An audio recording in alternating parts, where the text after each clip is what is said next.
오늘 저는 여러분께 야훼께 감사하라는 제목으로 은혜의 말씀을 나누고자 합니다. 오늘은 추수감사 예배로 우리들이 모였습니다.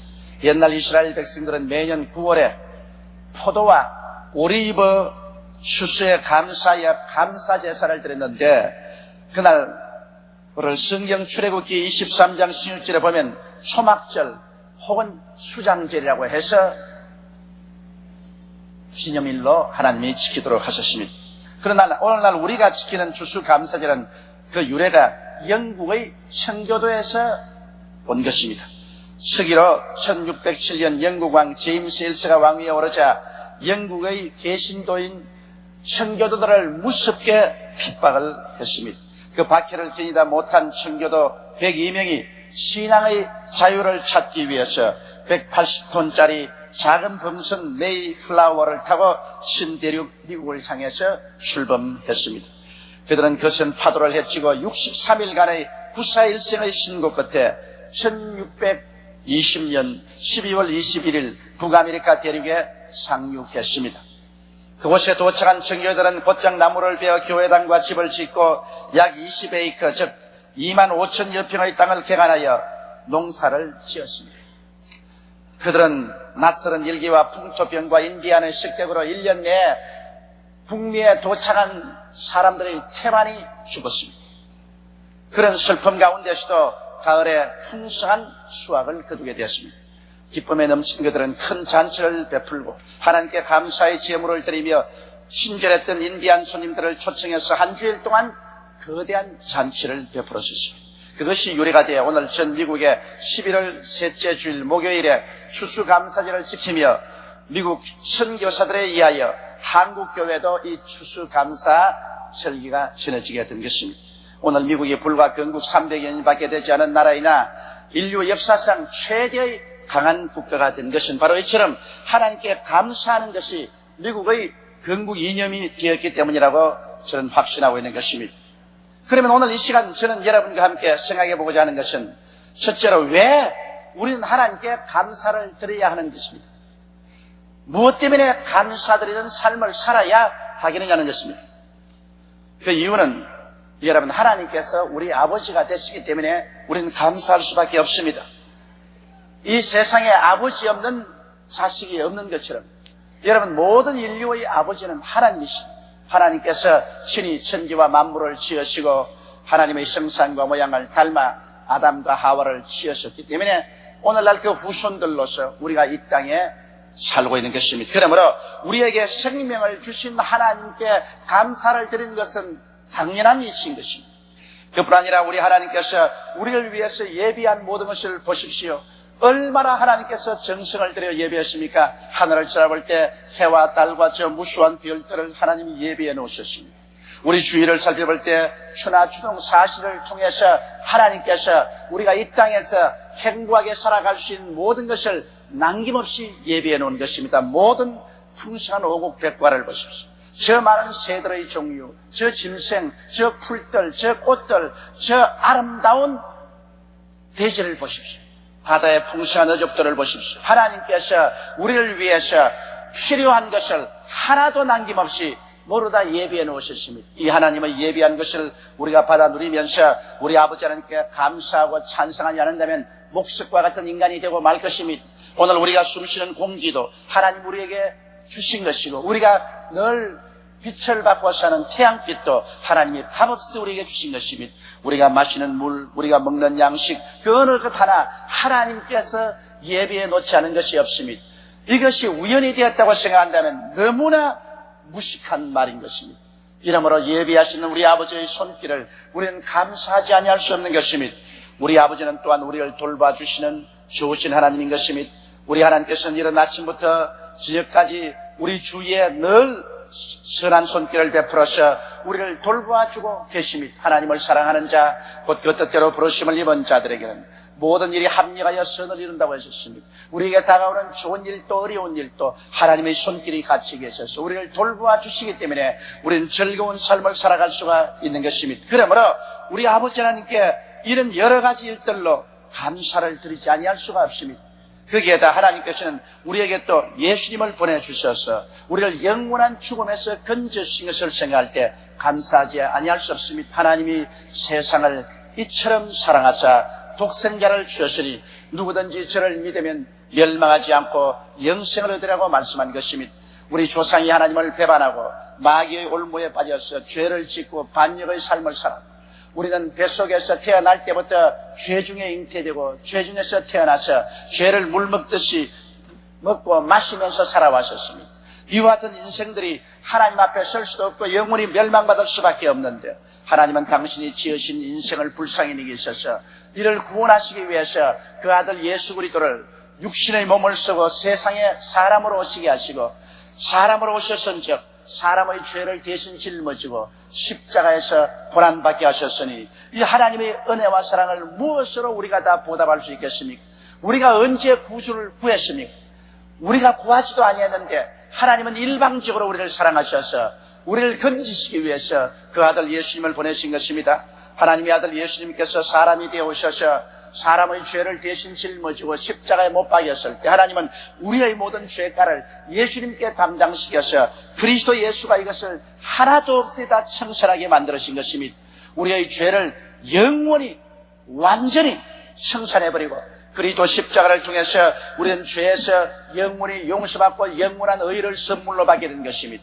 이제 우리는 예수를 믿으면 믿음으로 말미암아 그 누구 할 것 없이 영원한 의인이 된 것입니다. 잘난 사람은 잘난 의인이요 못난 사람은 못난 의인입니다. 넘어지는 사람은 넘어지면서라도 의인입니다. 믿음으로 말미암아 의롭다함을 얻었습니다. 그래서 하나님 앞에 우리는 부끄럼 없이 당당히 나설 수가 있습니다. 죄인은 하나님 앞에 설 수 없습니다. 죄의 값은 사망입니다. 그러나 우리는 이제 믿음으로 의를 얻었으므로 하나님의 생명을 풍성히 받고 의로 말미암아 하나님 앞에 설 수 있으며 의로 말미암아 영원한 멸망에서 건짐을 받았었습니다. 우리가 예수를 믿고 의인이 된다는 것은 얼마나 놀라운恩초인지 말로 다 할 수 없습니다. 하나님께서 우리를 죄 대신 의를 주시고 그리고 의인이 되었은즉 하나님께서 우리와 화목케 해주시고 성령을 부어주셨습니다. 성령은 의의 영인 것입니다. 하나님의 성령을 우리에게 풍성하게 부어주셔서 우리 마음속에 하나님을 알게 하시고 예수님을 깨닫게 하시고 영원한 천국을 알게 하시고 체험하게 해주시고 성령으로 말미암아 의와 거룩함의 삶을 살도록 만들어주시니 이 어찌 감사하지 않겠습니까? 하나님께서는 우리 주 예수 그리스도로 말미암아 율법을 모두 다 폐했을 뿐 아니라 마귀의 정사와 권세도 벗어버렸었습니다. 마귀가 더 이상 우리를 도적질하고 죽이고 멸망시킬 수 없도록 마귀의 무장을 해제해버리시고 우리 주 예수 그리스도 이름과 보배로운 피로 마귀를 이기게 하시고 우리의 모든 질병을 그리스도 예수로 말미암아 다 제하여버리고 말한 것입니다. 예수께서 우리 연약한 것을 친히 담당하시고 병을 짊어지고 가셔서 나사렛 예수 이름으로 말미암아 우리가 믿음으로 심신의 건강을 얻을 수 있게 해주셨으니 이 어찌 놀라운 은혜에 감사하지 않겠습니까? 그러므로 우리가 어떠한 고난 중에도 하나님께 나가 기도할 수 있는 담력을 얻었습니다. 우리의 삶의 모든 고통과 괴로움 이 수고로움에서 하나님께서는 우리를 건져주시기 위해서 우리 주 예수에게 그 모든 수고로움을 맡겼었습니다. 제가 우리를 대신하여 저주를 받아 십자가에 못 박힘으로 말미암아 모든 저주를 주님이 다 청산해 주셨습니다. 그리스도 안에서는 우리의 수고로움이 벗겨지고 우리를 둘러싼 가시와 은극기가 제해지고 그리스도로 말미암아 아브라함의 축복이 태양처럼 비추게 되었습니다. 우리는 그리스도 안에서 복받은 사람들이 된 것입니다. 일어서나 앉으나 하나님의 복을 받은 사람이 되고 복 있는 사람이 되었으므로 덜에 나가면 덜이 복을 받고 집에 들어오면 집이 복을 받고 떡반죽 그릇을 만지면 떡반죽 그릇이 복을 받을 수 있는 사람이 된 것을 감사하지 아니할 수 없는 것입니다. 우리 하나님께서 그리스도로 말미암아 죽음을 죽여버리시고 우리에게 영생의 문을 열어주신 것 얼마나 감사합니다. 사람에게 가장 절망이 죽음 아닙니까? 죽음으로 말미암아 우리들은 영원한 멸망을 받을 수밖에 없는 것입니다. 그러나 이제는 우리는 죽어도 살고 예수 그리스도 안에서 영생을 얻어서 천국의 영광을 바라보게 되었으니 이 어찌 우리 하나님께 감사하지 않겠습니까? 이러므로 예수를 구주로 믿은 사람들은 그리스도로 말미암아 매일같이 하나님께 감사의 제사를 입술로 드려야만 마땅한 것입니다. 거기에다가 하나님은 우리를 고아와 같이 버려놓지 않냐고 이 땅에 사는 동안에 능력 있게 살 수 있게 하기 위해서 보혜사 성령을 보내주신 것입니다. 보혜사라는 것은 우리를 돕기 위해서 하나님의 보내심을 받아 항상 우리 곁에 있는 자라는 의미인 것입니다. 항상 우리 곁에 하나님의 보내심을 받아 돌봐주기 위해서 와 계시니가 보혜사 성령인 것입니다. 여러분, 성령은 우리와 같이 이 자리에 계십니다. 옆에 있는 두 사람 이상에게 성령이 우리와 같이 계십니다. 그렇게 말씀을 해주십시오. 그러므로 여러분은 고아와 같이 버림을 받지 않았었습니다. 여러분은 지금 여러분을 도와주는 성령이 같이 계신 것입니다. 어린아이를 돌보는 보모가 항상 곁에 있는 것처럼 여러분을 돌보시는 보혜사 성령이 오늘 이 시간에도 여러분과 함께 이 자리에 와서 계신 것입니다. 이 성령은 바로 우리의 선생이 되신 것입니다. 우리에게 하나님 말씀을 깨닫게 하시고 세상 모든 것을 깨닫게 하시고 기억나게 하신 것입니다. 선생이십니다. 선생님께서 우리와 같이 계시니 우리는 선생 성령님의 가르침을 받아서 점점 신앙에 자랄 수 있는 것입니다. 성령은 우리의 인도자가 되십니다. 우리의 이 인생살이를 아는 듯 모르는 듯 우리가 기도할 때 우리 마음의 변화를 일으켜 주어서 인도하여 주시는 것입니다. 성령은 우리의 위로자가 되셔서 시시각각으로 이 세상에서 상처 입는 우리들에게 크나큰 은총을 베풀어서 우리를 위로하시고 우리 마음의 상처를 치료해 주셔서 다시 일어나서 용기를 가지고 살아갈 수 있게 만들어 주시는 것입니다.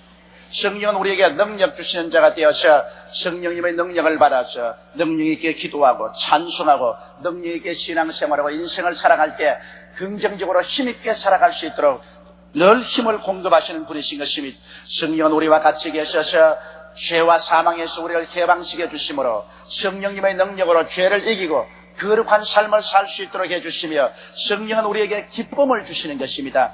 성령이 충만하게 되면 우리 마음속에 헤아릴 수 없는 기쁨이 뱃속에서 강물처럼 솟아오르게 되는 것입니다. 성령은 우리에게 평안을 주십니다. 성령이 우리 마음속에 충만해지면 온 세상에 아무리 파도가 일어도 우리 마음속은 평안하고 마음에 하나님의 영광으로 충만하게 해주시는 것입니다. 이와 같으신 하나님께 우리가 감사드리지 않는다면 우리는 정말 은혜를 모르는 사람들인 것입니다. 이러기 때문에 이 모든 일을 해주신 우리 하나님 아버지께 우리는 늘 감사와 찬송을 드리며 살아야 됩니다. 예수 안 믿는 사람들은 감사할 조건이 없겠지만은 예수를 믿고 아버지를 모시고 구주 예수님과 함께 살며 성령을 모시고 사는 우리들에게는 어떤 일이 있어도 감사해야 될 조건이 넘치고 충만한 것입니다. 이러므로 우리는 항상 쉬지 않고 원망, 불평, 탄식 대신에 감사와 찬미를 드리면서 우리는 살아야 될 것인 것입니다. 그러면 둘째로 우리는 어떻게 감사를 해야 되겠느냐? 그것을 알아봐야 되겠습니다. 신약 성경에 그리스도에게 진실로 감사하는 모범을 보이신 분이 있습니다. 그분이 바로 예수님께서 베다니 문둥이 시몬의 집에 계실 때 그에게 옥합을 들고 와서 깨뜨려 그 향료를 예수님 머리와 발에 부은 마리아에서 우리는 그 감사의 모범을 찾아볼 수가 있는 것입니다. 마리아는 예수 그리스도에 대한 감사가 가슴에 사무쳤습니다. 왜냐하면 그 오라버니 나사로가 죽어서 무덤에 들어가서 나흘이 되어 썩은 냄새가 나는 그런 전경에 예수님께서 찾아오셔서 그들과 함께 무덤에 가서 그 무덤의 돌을 옮겨놓게 하시더니 죽은 오라버니를 말씀 한마디로 살려내신 것입니다. 그들은 오라버니 없이 살아갈 수 없는 어린 두 소녀였는데 죽은 오라버니를 살려주신 그 은혜에 너무나 감사해서 예수님께 무엇으로 감사를 드릴지 그는 청량할 수가 없었습니다. 그는 오래 생각한 그때 그가 가지고 있는 최고의 것을 가지고 감사해야 되겠다고 생각한 것입니다. 자기가 가지고 있던 최고의 것은 시집갈 때 가지고 갈 향료를 담은 옥합인 것입니다. 여러분, 유대 나라에서는 처녀가 시집을 갈 때 옥합에 나드 기름의 향료를 담아갑니다. 그것을 많이 가져가면 아주 신부가 좋다 그러고 그 향료를 적게 가져오면 시집에서 별로 좋아하지 않습니다. 그렇기 때문에 처녀들은 경쟁적으로 시집갈 때 많은 향료를 가져가기 위해서 열심히 준비를 합니다. 제가 볼 때는 마리아와 마르다는 부모가 없고 오라버니 한 번 모시고 사는 가난한 사람들입니다. 그들은 빈민들이 사는 베다니에 살았습니다. 그러므로 여기에 옥합에 나드 한 근을 모은다는 것은 노동자가 먹지 아니하고 서지 아니하고 1년 내내 받은 월급을 고스란히 주어서 기름을 산 액수가 되는 것입니다. 처녀로서 이만한 기름을 모은다는 것은 그가 얼마나 쓰라린 경험을 통해 가면서도 돈을 모아서 나도 기름을 모았다는 것을 알 수 있는 것입니다. 그러나 그는 그가 가지고 있는 이 최고의 것을 가지고 예수님께 드리기로 작정하고 예수님께서 식탁에 앉는 자리에 그 옥합을 안고 들어갔었습니다. 그리고 그는 그 옥합을 그냥 기름을 예수님 머리에 붓고 발에 부은 것이 아닙니다. 주님 보시는 앞에서 이 옥합을 깨뜨렸었습니다. 여러분, 옥합을 깨뜨리던 것은 무엇입니까? 자기 일생을 주님 앞에 깨뜨려버린 것입니다. 옥합을 깨뜨렸으니 이제 시집 갈 것은 단념을 하는 것입니다. 자기 일생을 그리스도에게 너무 감사해서 옥합과 함께 자기의 미래를 깨뜨려버린 것입니다. 옥합을 바싹 깨어서 그게 흐르는 기름을 예수님 머리에 붓고 예수님의 발에 부었습니다. 그러고 난 다음에 그는 그 기름을 자기의 앞치마로 닦은 것이 아닙니다. 여인에게 가장 중요한 것은 머리입니다. 그런데 이 머리털을 풀어서 예수님의 발을 닦았어요. 그러므로 이 마리아는 그리스도를 예배하되 자기에게 있는 최고의 것을 가지고서 예배를 드렸습니다. 머리털로서 예수의 발을 닦으니까 그 온 머리가 산발이 되고 그 기름이 마리아의 몸에도 떨어지고 예수의 몸에도 떨어지고 온 방 안에 나더 기름 향기가 진동을 했었습니다. 그러자 가룟 유다가 얼굴이 시뻘게 되어서 일어나서 크는 손을 가르치면서 고래고래 고함을 쳤습니다. 이 무슨 낭비인고, 이 귀한 기름을 깨뜨려서 이렇게 낭비를 하다니, 이것을 팔면 적어도 300데나리온을 받을 것인데 이로써 가난한 사람을 도와줘야지, 이 무슨 일이고. 그럴 때 예수님께서 가룟 유다를 잠잠케 했습니다. 이 여자를 꾸짖지 마라. 이 여자는 내게 참으로 좋은 일을 해주었다. 여러분, 예수 그리스도를 기쁘게 하기 위해서 우리가 사용하는 것은 얼마든지 사용해도 낭비가 될 수가 없습니다. 여러분, 세상 사람을 위해서 낭비했으면 그거는 과수배라고 할 수 있지만 하늘과 땅을 지으시고 우리 위해서 목숨을 내주신 그리스도 예수를 위해서 우리가 사용하는 것이 어찌 낭비가 될 수가 있습니까?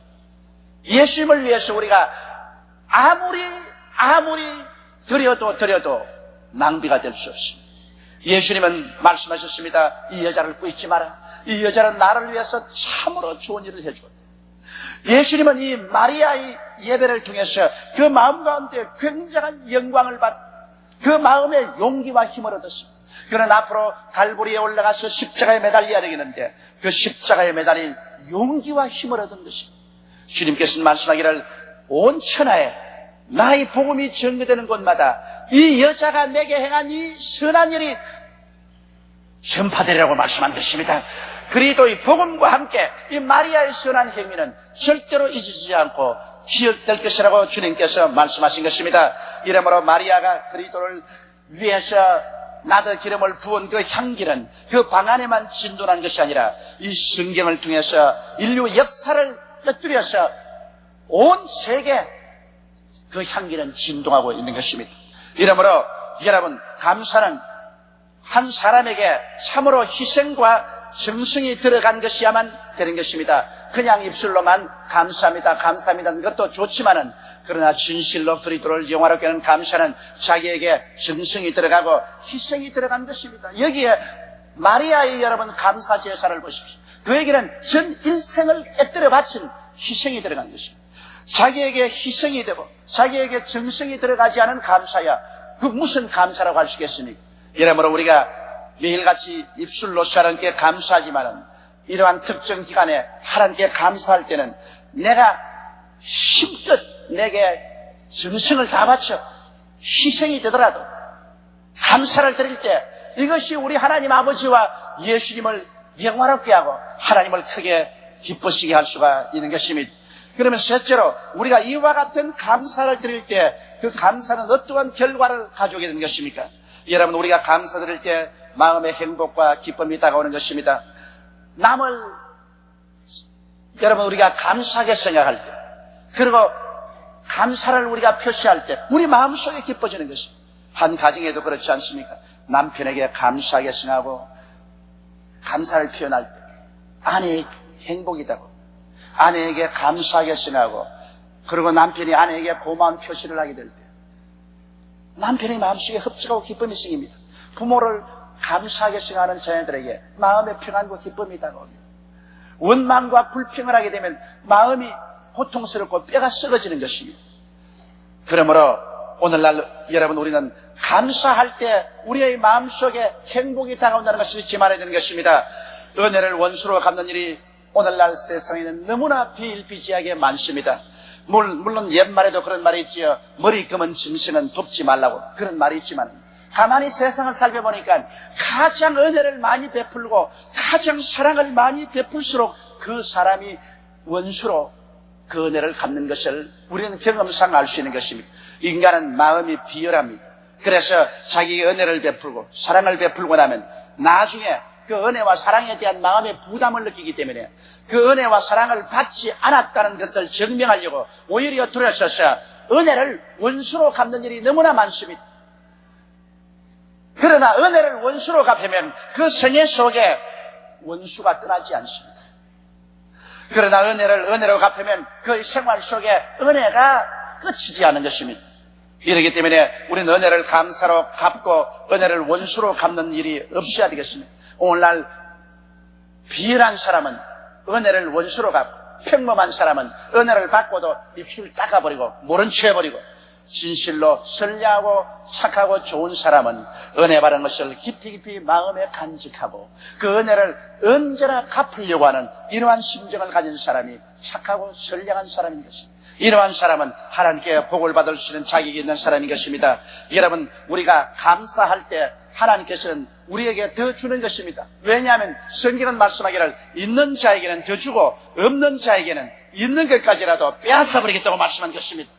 하나님이 주셨는데도 감사하지 아니하고 자꾸 불평하고 원망하면 준 보람이 없습니다. 준 것까지라도 내놓으라는 것입니다. 그러나 우리의 환경 가운데 없는 것을 보지 말고 있는 것을 보고 있는 것을 가지고 감사할 줄 알아야 되는 것입니다. 어떠한 환경 가운데도 우리들은 감사할 수 있는 조건을 찾으면 얼마든지 찾을 수가 있습니다. 사람은 여러분 그 마음의 태도가 얼마나 중요한지 몰라요.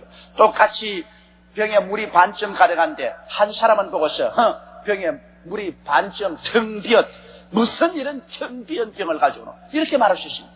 그러나 다른 사람 보고 병에 물이 반쯤 가득하구나, 야, 병에 물이 반쯤 가득하다, 그렇게 말할 수 있습니다. 똑같은 반쯤 가득한 병의 물을 가지고 한 사람은 반이 비었다고 말하고 한 사람은 반이 가득하다고 말합니다.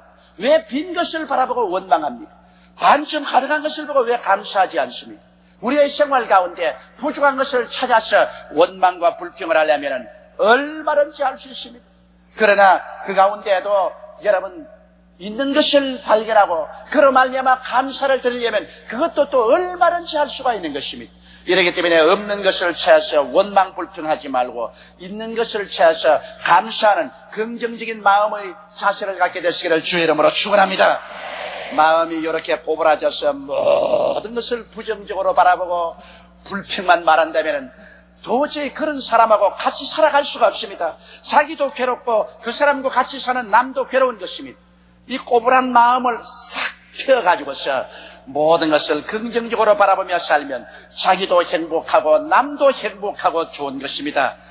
그러므로 오늘 이 시간에 여러분 마음에 이 꼬부랑한 마음을 가진 사람은 이 마음을 예수 이름으로 싹 펴시기를 주의 이름으로 축원합니다. 그리고 우리가 하나님께 감사를 드릴 때 우리 하나님께서 영광을 받으십니다. 성경은 뭐라고 말합니까? 감사로 제사를 드리는 자가 나를 영화롭게 하는, 그 행위를 옳게 하는 자에게 하나님을 구원으로 보이겠다고 말씀한 것입니다. 무엇으로 우리가 하나님을 영화롭게 하겠습니까? 하나님은 벌써 영화롭게 끝이 없습니다. 우주에서 가장 영화로우신 하나님이 무엇으로 더 영화로움을 받겠습니까? 주의 백성들이 와서 하나님 감사합니다. 이거 아무것도 아니지만 내 정성을 가지고 주님께 왔으니 주님 이 정성을 받아주십시오. 우리 하나님께서 무엇이 필요하겠습니까? 그러나 우리 마음에 정성을 하나님 원하시는 것입니다. 우리가 하나님께 감사할 때 하나님은 그 감사를 받고 마음이 영화로워집니다. 은혜를 베풀고 난 다음 은혜 받은 사람이 와서 감사합니다. 은혜로서 덕분에 제가 잘 살게 되시는 얼마나 고마운 주문이라면 은혜 베푼 사람이 베푼 보람을 느낍니다. 마음속에 영화로움을 느낍니다. 아무리 은혜를 베풀어줘도 끝까지 그걸 줘놓고 난 다음에 그걸 가지고서 제사한다 이러면 아이고, 준 것이 오히려 후회가 되고, 이제 두고 봐라. 나중에는 도와주는가 봐라. 그럽니다. 조그마한 데라도 감사를 하면은, 야, 더 주고 싶다. 더 도와주고 싶다. 그러나 도와준 것조차도 그것을 인정하지 않으면, 그다음부터는 아무것도 도와주지 않는 것입니다. 정성들여 돌봐준 자녀가 부모에게 와서, 부모님 감사합니다. 참, 도움으로 말미암아 내가 이렇게 잘 살았고, 또 이렇게 앞으로 출세에 나오십니다. 부모님 감사할 때. 그 부모가 자식을 사랑하기 때문에 마땅히 그렇게 해주지만은, 그러나 마음의 영화로움을 느낍니다. 이야, 자식 낳은 보람이 있다. 이 도와준 보람이 있다. 내가 이게 뼈가 으스러지더라도 더욱 도와줘야지. 그런 마음이 생깁니다. 이 감사란 것은 인간관계에서 기름을 칩니다. 그보다 더 놀라운 것이 없습니다. 여러분, 가정에서 하루 한 번씩만 남편에게 감사하고 아내에게 감사하고 부모에게 감사해 보십시오.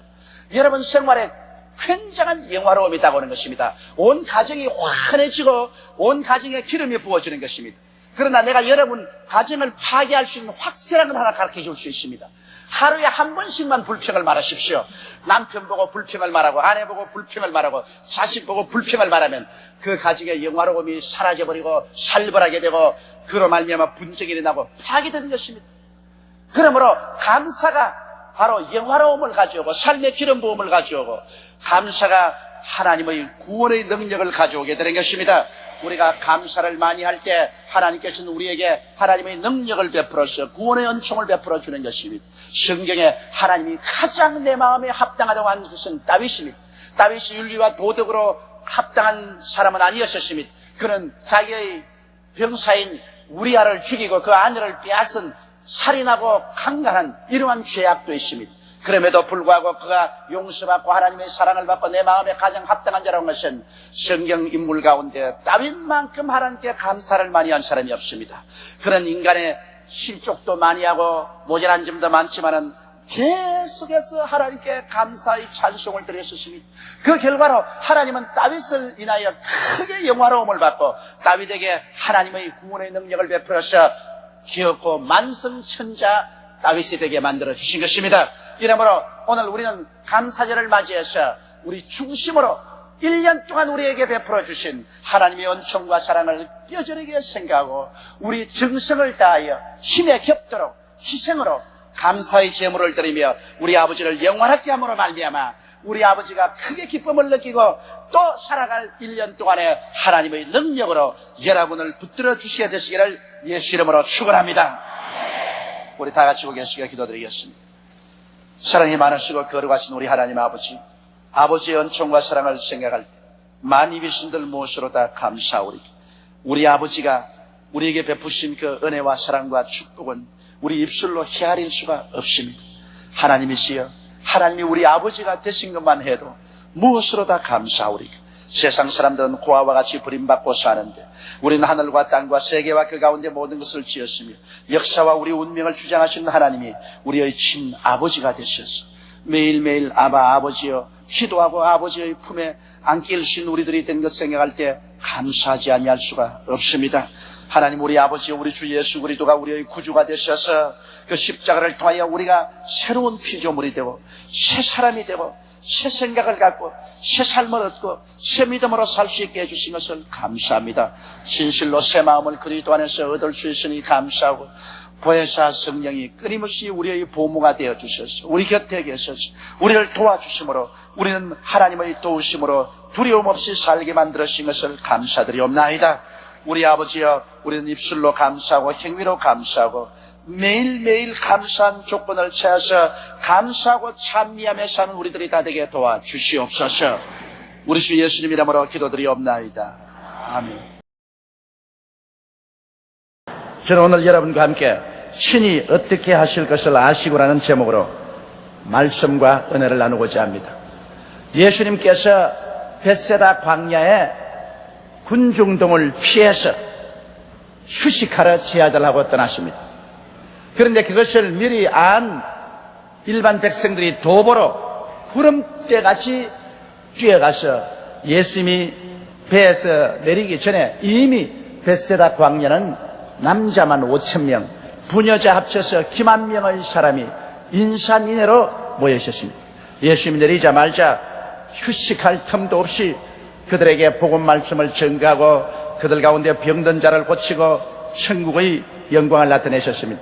그러나 벌써 하루 종일 해가 기울고 저녁 먹을 때가 되었는데 주님께서 집회를 마치자 사람들은 그때야 배가 고프고 지친 것을 느끼게 되었습니다.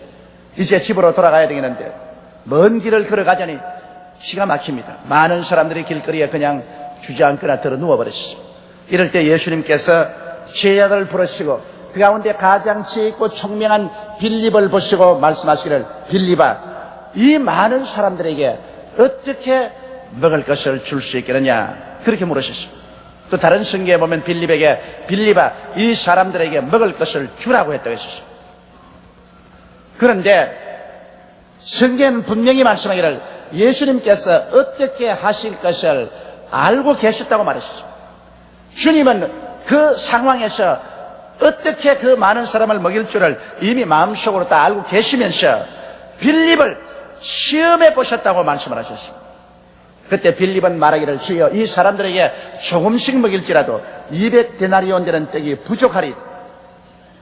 먹일 수 없다는 것을 그는 설명하실 때 제자 중 한 사람 안드레가 보리떡 5개와 물고기 2마리를 가지고 왔어요. 주여, 이 많은 사람에게 이것으로서는 무엇이 될까마는 주님께서 이를 가지고 기적을 행할 줄 믿고 가지고 왔습니다 하고 내어놓으니 주님께서 보리떡 5개와 물고기 2마리를 받아서 곧 축사하시고 제자들에게 떼어주시며 제자들이 이를 가지고서 백성들에게 나누어 주므로 백성들이 기적적으로 다 배불리 먹고 12바구니가 남게 되었다는 놀라운 기사를 여기에 기록하고 있는 것입니다. 이 말씀 속에 우리가 배워야 될 하나님이 주시는 위대한 교훈이 숨어 있습니다. 첫째로 우리가 이 말씀 가운데 알아야 할 것은 주님께서는 신이 어떻게 하실 것을 아시고 계셨다고 말하셨습니다. 여러분, 예수님께서는 어떠한 장면에도 신이 어떻게 문제를 해결하실 줄을 알고 계십니다. 주님은 모르고 일을 당하는 적이 없습니다. 우리들은 여러 가지 사건에 부딪힐 때 당황하고 또 능력이 부족해서 어찌할 바를 모르고 방황할 때가 있습니다만 주님께서는 어떻게 하실 줄을 친히 다 알고 계시는 주님이신 것입니다. 여러분, 우리 하나님께서는 천지를 창조하신, 예수님은 바로 아버지 하나님의 뜻을 쫓아 천지를 창조하셨습니다. 그가 바로 빛을 짓고 궁장을 지으셨으며 그가 바로 육지를 만드시고 각종 열매 맺는 나무와 풀이 나게 하셨으며 그가 바로 해와 달과 별들을 지으셨으며 그의 능력의 말씀으로 저 공중에 새들을 짓고 물고기를 지으셨으며 모든 땅에 기는 짐승들을 짓고 사람들을 지으신 분이신 것입니다. 그가 지으신 세계, 그가 계시면서 어떤 일을 당할 때 그것을 어떻게 해결해야 될지 모를 리가 만무한 것입니다. 예수님은 이 우주의 주인이 되시기 때문에 그는 어떻게 하실 줄을 알고 계십니다. 그러므로 주님 친히 말씀하기를 하늘과 땅의 모든 권세를 내게 주셨다고 말씀하셨습니다. 이러므로 예수 그리스도를 의지하고 나가는 사람에게는 모든 문제가 해결될 수 있습니다. 우리 주 예수님께서는 친히 우리 죄를 짊어지시고 십자가에 올라가셔 그 몸을 찢고 그 피를 흘리고 가진 고난을 다 당하심으로 우리를 죄악과 절망과 죽음에서 구원하셨습니다. 그렇기 때문에 어떠한 죄인도 어떠한 낭패에 처한 자도 주님은 어떻게 구원하실지 알고 계십니다. 왜냐하면 주께서 그들의 죄와 불의, 추악과 저주, 절망과 죽음을 친히 몸에 짊어지신 분이기 때문에 그 문제를 어떻게 해결할 줄을 잘 알고 계십니다. 성경은 고린도전서 2장 9절에 하나님이 자기를 사랑한 자를 위해서 예비해 놓은 모든 것은 눈으로 보지 못하고 귀로도 듣지 못하고 마음으로도 깨닫지 못했담과 같음이라고 말한 것입니다. 우리 주님께서는 이미 여러분과 나의 삶을 위해서 하나도 없이 다 예비해 놓으셨습니다. 그렇기 때문에 우리가 부딪히는 여러 가지 문제를 주님께서는 어떻게 해결할지 이미 알고 계시는 주님이신 것입니다. 우리 주님께서는 장차 우리가 들어갈 천국까지라도 이미 다 준비하고 계십니다. 너희는 마음에 근심하지 말라. 하나님을 믿으니 또 나를 믿어라. 내 아버지 집에 있을 곳이 많도다. 그렇지 않으면 너희에게 일러시리라. 내가 너희를 위하여 처소를 예비하러 가노니 가서 처소를 예비하면 다시 와서 나 있는 곳에 너희도 함께 있게 하라고 말씀하신 것입니다. 그러므로 천국까지라도 주님께서 다 예비해 놓았기 때문에 천국 가는 길에 우리가 부딪힌 여러 가지 문제를 어떻게 해결할지 이미 다 알고 계시는 주님이신 것입니다. 그러므로 모든 것을 미리 아시고 예비하신 주님께서는 어떻게 하실 줄을 알고 계신다는 사실을 여러분 마음에 깨닫게 되시기를 주의 이름으로 축원합니다. 이스라엘 백성이 베세라 광야에 나간 것처럼 여기에 우리들도 이 세상 광야에서 살고 있습니다. 우리는 여러 가지 문제에 부딪히고 인간의 지성으로서 노력으로서 해결책을 발견하지 못하고 당황할 때가 많이 있습니다. 그러나 우리가 항상 머릿속에 기억해야 될 것은 주님은 이미 어떻게 하실 줄을 알고 계신다는 것입니다. 주를 모르는 사람들은 인간의 수단과 방법으로 인생을 살아가려고 하니까 자기 힘의 한계치에 부딪히면 절망하고 마는 것입니다. 그러나 우리는 혼자 사는 사람들이 아닙니다. 우리는 하나님의 부르심을 받고 택하심을 입은 사람들이고 예수 그리스도의 십자가의 보배로운 피로 값주고 산 하나님의 자녀들인 것입니다. 그러므로 하나님께서 우리의 목자가 되시고 하나님이 기르는 양인 우리들은 하나님이 우리들을 어떻게 할 줄을 이미 알고 계신다는 사실을 마음속에 명심하고 살아야만 되는 것입니다. 둘째로 여기 보면 우리 주님께서는 빌립을 시험하시기 위해서 그렇게 물었다고 말한 것입니다. 이미 주님은 어떻게 하실 줄 다 알고 계시면서 당신을 따르는 제자, 당신을 믿는 성도가 과연 우리 주님 앞에서 어떠한 믿음의 태도를 취하는가, 이것을 시험해 보시려고 했다는 것입니다. 그 시험은 무엇일까요? 문제에 부딪힐 때 긍정적인 태도를 가느냐, 부정적인 태도를 가느냐, 주님께서 시험해 보신 것입니다. 우리 사람이 벌써 시작할 때부터 나는 못해, 나는 안 돼, 나는 할 수 없어, 나는 절망이야, 이런 부정적인 마음의 자세를 가지고 나오면 하나님께서는 우리를 도와줄 수가 없습니다. 그렇기 때문에 이 빌립이 부정적인 태도를 가느냐, 긍정적인 태도를 가느냐, 이것을 주님께서 시험해 보신 것입니다. 인생을 살아가는데 똑같은 상황에서 사람들이 그 마음에 어떠한 태도를 취하는가가 그들 운명을 좌우합니다. 하나님께서는 바로 빌립의 그 태도를 알아보려고 하는 것입니다. 그런데 실망스럽게도 빌립은 부정적인 태도를 취하고 말한 것입니다. 빌립은 말은 안 했지만 이렇게 생각한 줄 압니다. 때는 이미 늦었고, 그리고 이곳에는 빵을 살 공장도 없고 빵을 먹일 모든 시설도 되어 있지 않고 또 돈도 없고 하니까 먹일 수 없다, 이러한 단호한 부정적인 태도를 취하고 말한 것입니다. 그런데다가 또 주님이 시험해보고 싶은 것은 빌립이 꿈이 있느냐 없느냐를 시험해보는 것입니다. 여기에 주님께서 빌립과 제자들에게 알아보고 싶은 것은 과연 이 많은 사람을 데리고도 그들은 무언가 어떻게 해서 먹일 수 있다는 마음속에 벅찬 꿈과 계획을 가지고 있느냐 없느냐, 이것을 알아보는 것입니다. 꿈이 없는 사람은 손을 내밀어 이끌어줄 필요가 없습니다. 우리 주님 말씀하기를 내 입을 넓게 열라 내가 채우리라고 말한 것입니다. 꿈이라는 입을 열고 있으면 하나님께서 기적을 베풀어 주시는 것입니다. 이렇기 때문에 우리는 개인이나 가정, 우리의 생활에서 꿈을 저버리는 일은 절대 없어야 되는 것입니다. 그 다음 주님께서 알아보고자 하는 것은 믿음이 있느냐 없느냐를 알아본 것입니다. 믿음이라는 것은 언제나 기적을 전제 조건으로 합니다. 하나님 없는데 믿음을 가질 수가 없습니다. 하나님을 근원으로 삼고 눈에 아무 증거 안 보이고 귀에는 아무 소리 안 들려도 내가 하나님을 의지하고 기적이 일어날 것을 기대할 수 있다는 담대한 마음의 자세, 이것이 있는지 없는지를 주님께서 알아보신 것입니다. 그런데 여기에 빌립은 먹일 수 있는 꿈도 없고, 그리고 하나님을 믿고 기적을 기대하는 믿음도 없은 것은 그는 오직 인간적인 수학으로 계산해서 조금씩 먹일지라도 200데나리나 되는 떡이 부족하다고 말했지, 그는 믿음으로써 기적이 일어날 것을 기대하고 실천한 마음이 없었습니다. 그래서 빌립은 주님 앞에서 형편없이 낙지하고 말한 것입니다. 만일 빌립과 같은 제자만 데렸더라면 그날 그 광야에서 모든 사람들은 굶주리고 말았을 것입니다. 그런데 다행히도 그곳에 안드레와 같은 제자가 있었습니다. 안드레는 긍정적인 삶의 태도를 취했습니다. 주님께서 이들에게 먹을 것을 주라고 하셨은즉 어떻게든지 먹일 수 있다는 그런 긍정적인 태도를 취했습니다. 할 수 있다는 태도를 취했습니다.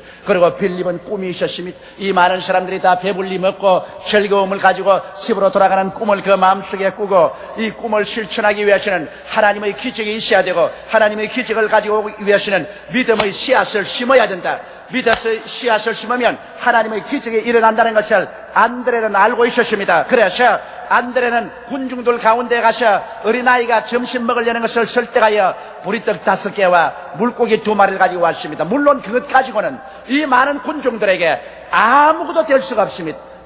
여기에 안드레는 그것을 알았었습니다. 그러나 안드레는 긍정적인 태도를 가지고 이 사람들을 먹일 수 있다는 꿈을 꾸었으며 그리고 믿음으로 기적이 일어난다는 것을 알았기 때문에 그런 믿음을 실천하기 위해서는 씨앗을 심어야 된다는 것을 알았었습니다. 입으로만 믿습니다는 믿음이 아닙니다. 믿음의 씨앗을 심어야 기적이 일어날 것을 기대할 수가 있는 것입니다. 행함이 없는 믿음은 죽은 믿음인 것입니다. 죽은 믿음 가지고는 아무것도 못합니다. 교회 출석해야 은혜 받을 것을 믿을 수가 있습니다. 11조와 헌물을 드려야 주님께서 하늘문을 열고 부어줄 것을 믿을 수가 있는 것입니다. 믿음의 실천 없이 입술로만 말하는 것은 허공을 치는 것에 불과한 것입니다. 그래서 안드레는 보리떡 5개와 물고기 2마리를 가지고 담대하게 예수께 나와서 예수님의 손에 그것을 심으셨습니다. 그러자 주님께서는 어떻게 하셨습니까? 주님은 빌립을 떠나셨습니다. 그리고 주님은 안드레와 한편이 되셨습니다.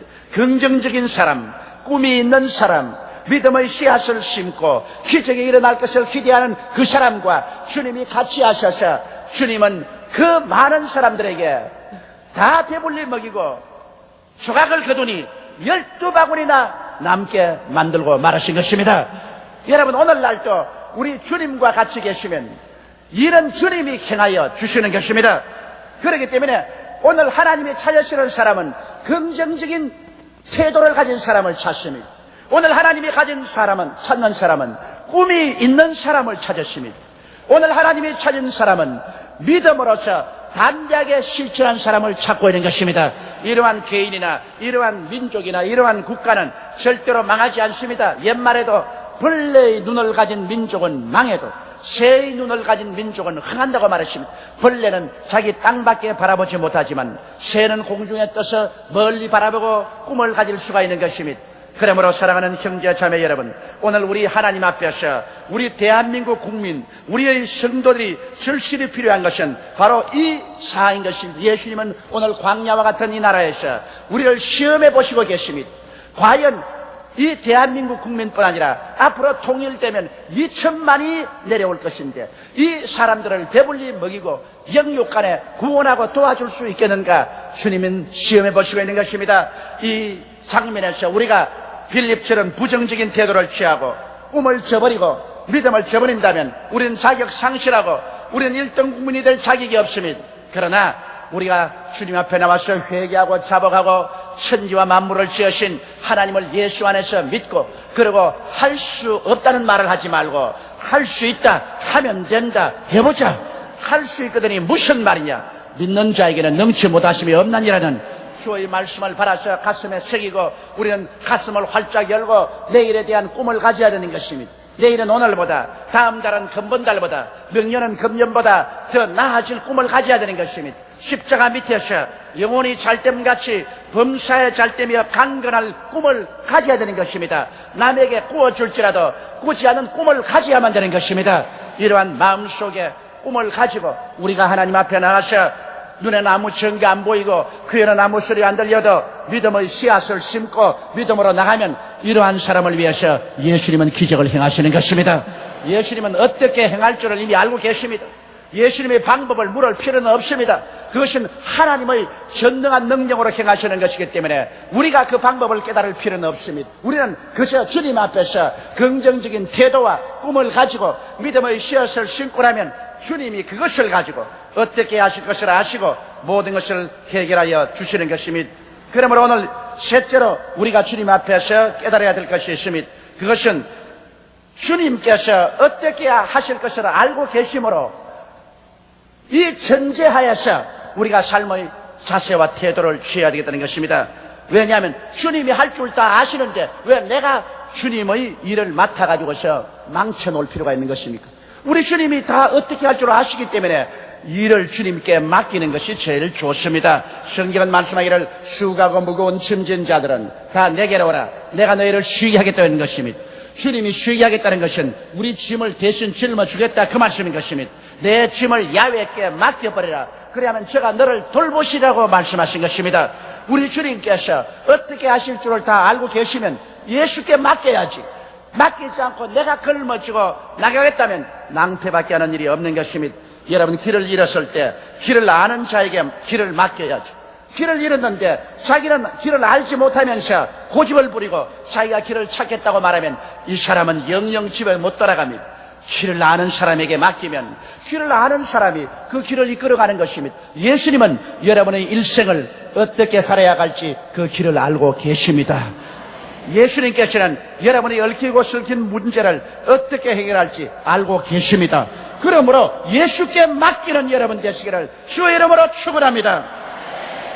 그 다음으로 주님은 어떻게 하실 것을 알고 계시므로 주님의 인도를 따라야 하는 것입니다. 대개 우리의 문제는 주님 앞서서 뛰는 것이 문제인 것입니다. 우리 주님께서 혹시 잘못하면 어떻게 할고 그래서 조바심을 가지고 주님 앞서 뛰어버린 것입니다. 여러분 주님께서는 때를 따라 모든 것을 아름답게 하시는 것입니다. 울 때가 있으면 웃을 때가 있고 돌을 주울 때가 있으면 돌을 버릴 때가 있고 안을 때가 있으면 않는 것을 멀리할 때가 있고 사랑할 때가 있으면 사랑하지 않을 때가 있고 전쟁할 때가 있으면 또 평화할 때도 있다고 말하셨습니다. 그러므로 주님은 때를 따라 일을 하시는 것이기 때문에 일단 주님께 일을 맡겼으면 주님의 인도를 기다려야만 하는 것입니다. 우리 주님께서는 놀랍게 인도해 주시는 것입니다. 주님은 절대로 늦게도 오지 아니하시고 때보다 앞서 오지 아니하시고 정확한 때를 따라 이끌어가기 때문에 마음 푹 놓고 우리 주님께 맡기고 주님의 인도를 기다리는 여러분 되어야만 되는 것입니다. 예루살렘의 베데스다 우물가에 수많은 환자들이 기다리고 있었습니다. 때가 오면 주님께서 천사를 보내서 그 물을 동하게 만들었습니다. 물을 동할 때 물속에 뛰어들어간 사람은 고침을 받았었습니다. 그러나 물이 동하지 않은데 뛰어들어간 사람은 아무리 뛰어들어가도 옷만 적셨지 낫질 않았습니다. 그들은 물이 동할 때까지 기다린 것입니다. 여러분 우리는 기다림이 우리의 삶인 것입니다. 그래서 주님이 역사할 때 우리가 따라서 역사해야만 되는 것입니다.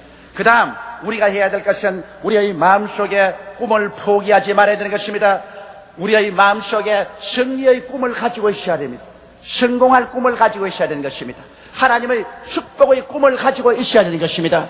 우리는 예수 그리스도의 십자가를 바라보고 얼마든지 꿈을 가질 수가 있습니다. 왜냐하면 예수를 통해서 우리는 하나님 아버지를 붙잡을 수 있습니다. 우리의 뿌리를 하나님께 둘 수 있는 것입니다. 하나님께서는 실패하신 적이 없습니다. 하나님께서는 가난한 적이 없습니다. 하나님께서는 병든 적이 없습니다. 하나님께서는 죽으신 적이 없습니다. 하나님께서는 못하신 적이 없습니다. 이 하나님을 아버지로 모시고 사는 우리가 기도하며 사는데 어떻게 우리가 절망하고 낙심하고 좌절하고 포기하고 꿈을 갖지 않고 살 수 있게 될 수 있겠습니까? 진실로 하나님을 아버지로 모신 사람은 언제나 영혼이 잘됨같이 범사에 잘되며 강건하고 생명을 얻되 더 넘치게 얻을 수 있는 확실한 마음의 꿈을 가질 수가 있는 것입니다. 이 꿈을 저버리지 않은 이상 우리 주님께서는 우리를 떠나지 않습니다. 왜냐하면 꿈은 바로 우리 주님께서 사용하는 재료인 것입니다. 그리고 여러분 담대히 믿음을 믿고서 밀고 나가야 되는 것입니다. 인생을 살아가는데 고난이 없는 성취는 없습니다. 산다는 그 자체가 고난입니다. 여러 가지 죽음과 불가능을 우리가 극복하고 매일매일 살아야 됩니다. 그러므로 고난을 피하려고 하지 마십시오. 사는 그 자체가 고난입니다. 고난이 있기 때문에 살아있다는 증거가 되는 것입니다. 고난을 극복하는 것이 삶이지 고난이 없는 삶은 삶이 아닙니다. 프랑스의 유명한 저술가인 빅톨 유고에게 물었습니다. 당신의 오늘 사명은 무엇입니까? 투쟁입니다. 당신의 내일의 사명은 무엇입니까? 투쟁입니다. 당신의 영혼의 사명은 무엇입니까? 죽음입니다. 그는 예수를 믿지 않기 때문에 영원한 사명은 죽음이라고 했지만은 우리는 오늘 또 내일 또 예수 안에서 투쟁하지만은 영원의 사명은 영원한 천국이 우리의 가는 길이 될 것입니다. 이러므로 고난이 없는 성취는 없습니다. 고난의 산과 강을 건너가면서 하나님의 기적을 믿고 낙심하지 말고 재기하고 재기해서 밀고 나가는 여러분 되시기를 주의 이름으로 축원합니다. 그렇게 할 때 주님께서 일을 하십니다. 주님은 어떻게 일하실 줄을 알고 계십니다. 그러므로 주님께 맡겨놓은 일 주님께서 실패하지 않습니다. 주님은 그에게 맡기자 5,000명의 남자와 기만 명의 부녀자를 먹이고 12바구니 남게 하십니다. 우리의 인생 경로에 갑자기 광야가 다가오고 자기 힘으로 해결 불가능한 일에 부딪혀 천지가 아득할 때가 종종 있습니다. 이때 우리는 부정적이 되고 그만 내일에 대한 꿈을 잃고 절망해 버려서는 절대로 안 됩니다. 이런 때일수록 주 예수님께서 함께 계시며 어떻게 하실 것을 이미 알고 계심을 믿고 주님께 모든 일을 내어 맡겨놓고 간절히 기도하며 꿈을 갖고 믿음의 행진을 시작할 때 이 사람은 슬픔이 변하여 기쁨이 되고 절망이 변하여 소망이 되고 어두움이 변하여 밝음이 되고 모든 일이 합동하여 선이 이루어지는 모습을 반드시 바라보게 되실 것입니다. 우리 다 같이 고개 숙여 기도드리겠습니다. 전능하시고 거룩하신 하나님 우리 아버지요, 오늘 주님께서 광야에 나가시고 수많은 사람들을 어떻게 먹일 줄을 이미 아시고 계시면서도 빌립과 제 아들을 시험해 보신 것처럼 우리 주님은 이미 우리의 인생 문제를 어떻게 해결하고 처리할지 다 알고 계시면서도 우리를 시험해 보고 있습니다.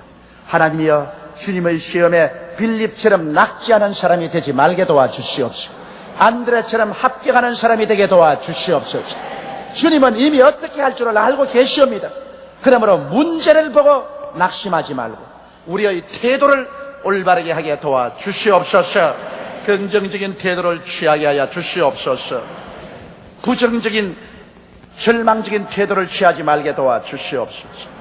주 안에서 찬란한 꿈을 저버리지 말게 도와주시옵소서.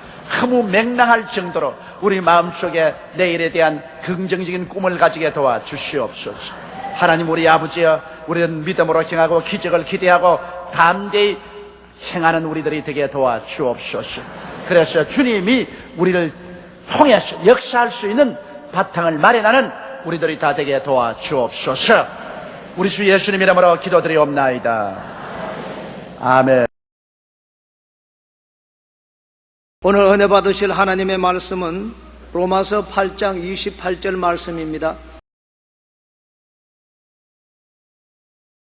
우리가 알거니와 하나님을 사랑하는 자 곧 그 뜻대로 부르심을 입은 자들에게는 모든 것이 합력하여 선을 이루느니라. 아멘.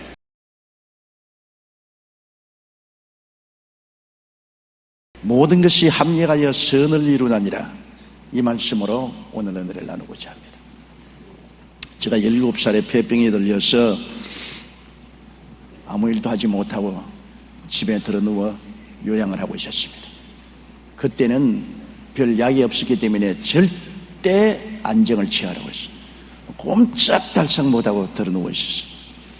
그런데 누님이 저희 수발을 들어주었는데 제가 자리에서 누워 있으면 누님은 그때 시집갈 나이가 되어서 시집갈 때 가져가려고 벽에보에 술을 놓고 있었어요.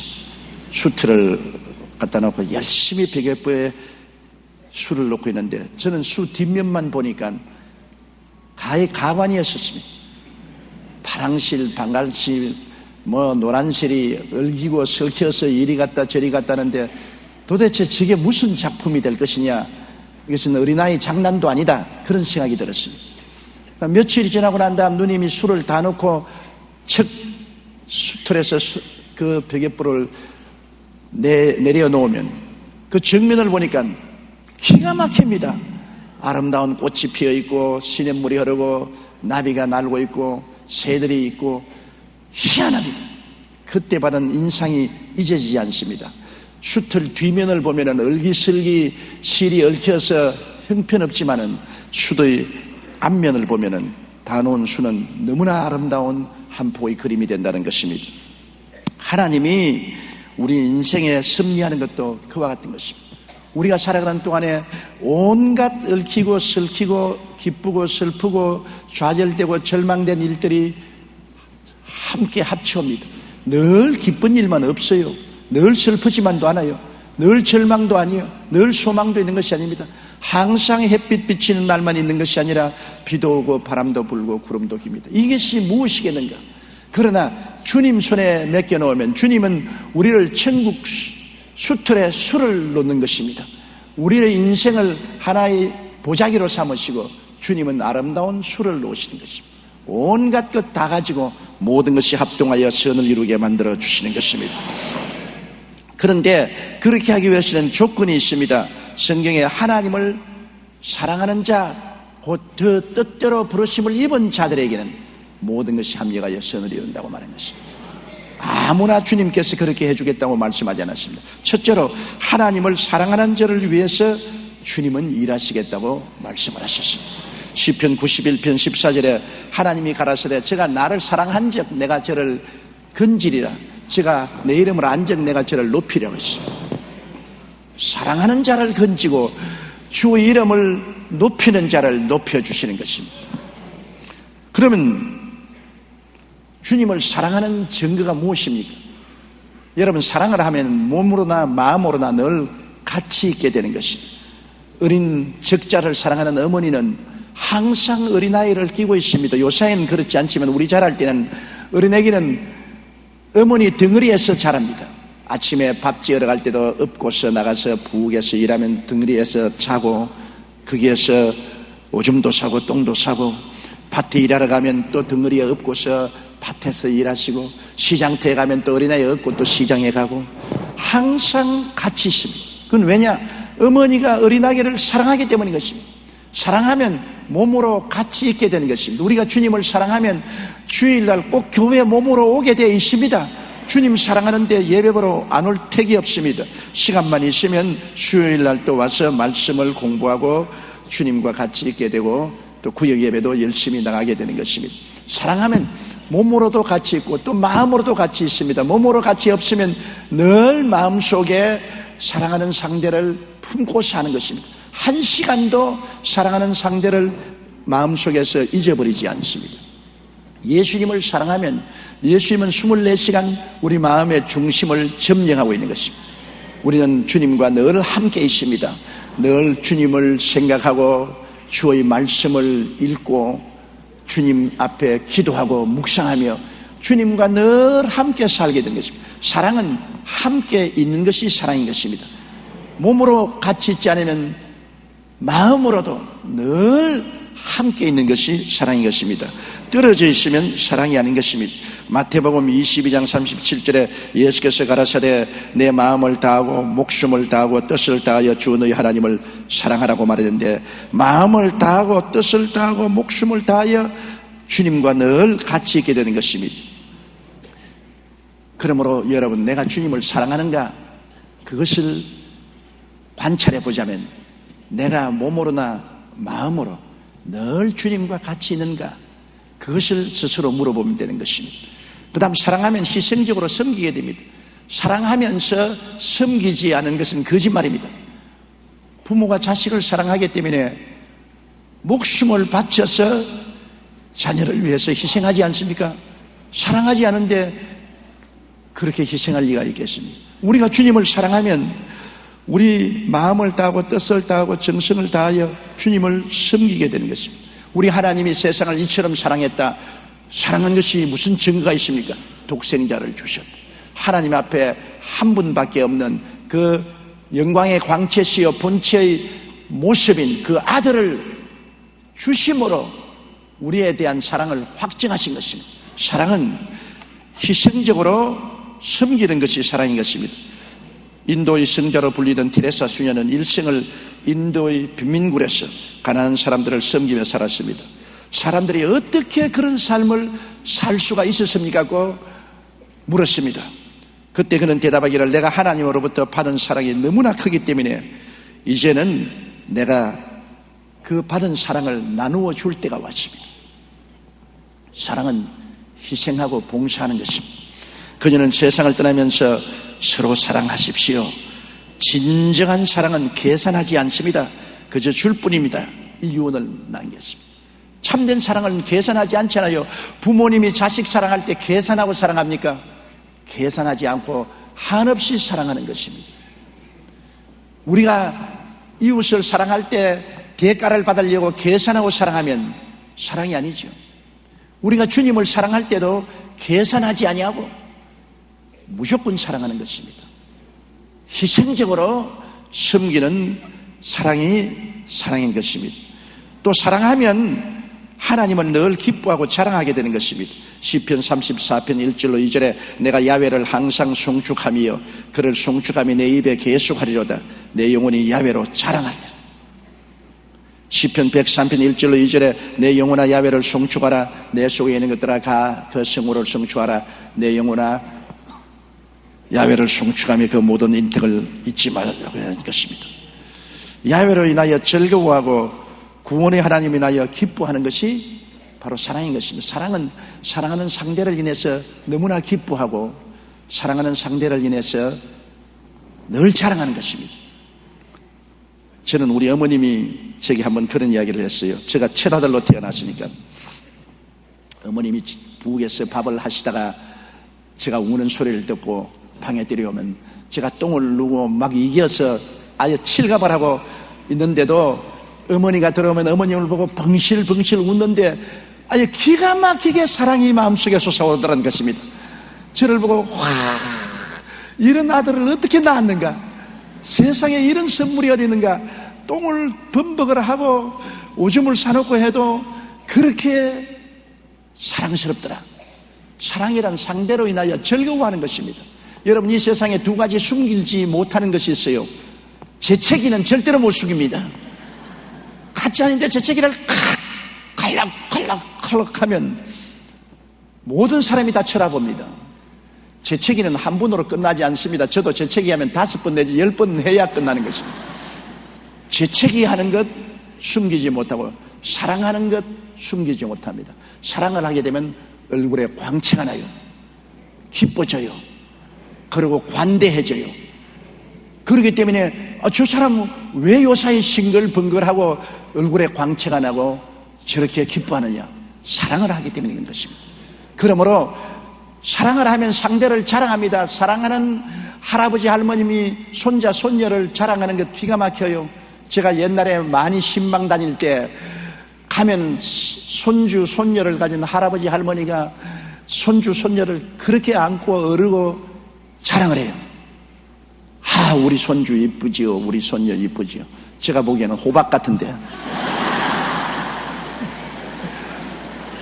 고슴대치도 자기 새끼는 이쁘다고, 아, 이쁘다고 자꾸 나를 보고 안아보라 그러고 뽀뽀하라고 하고 귀찮습니다.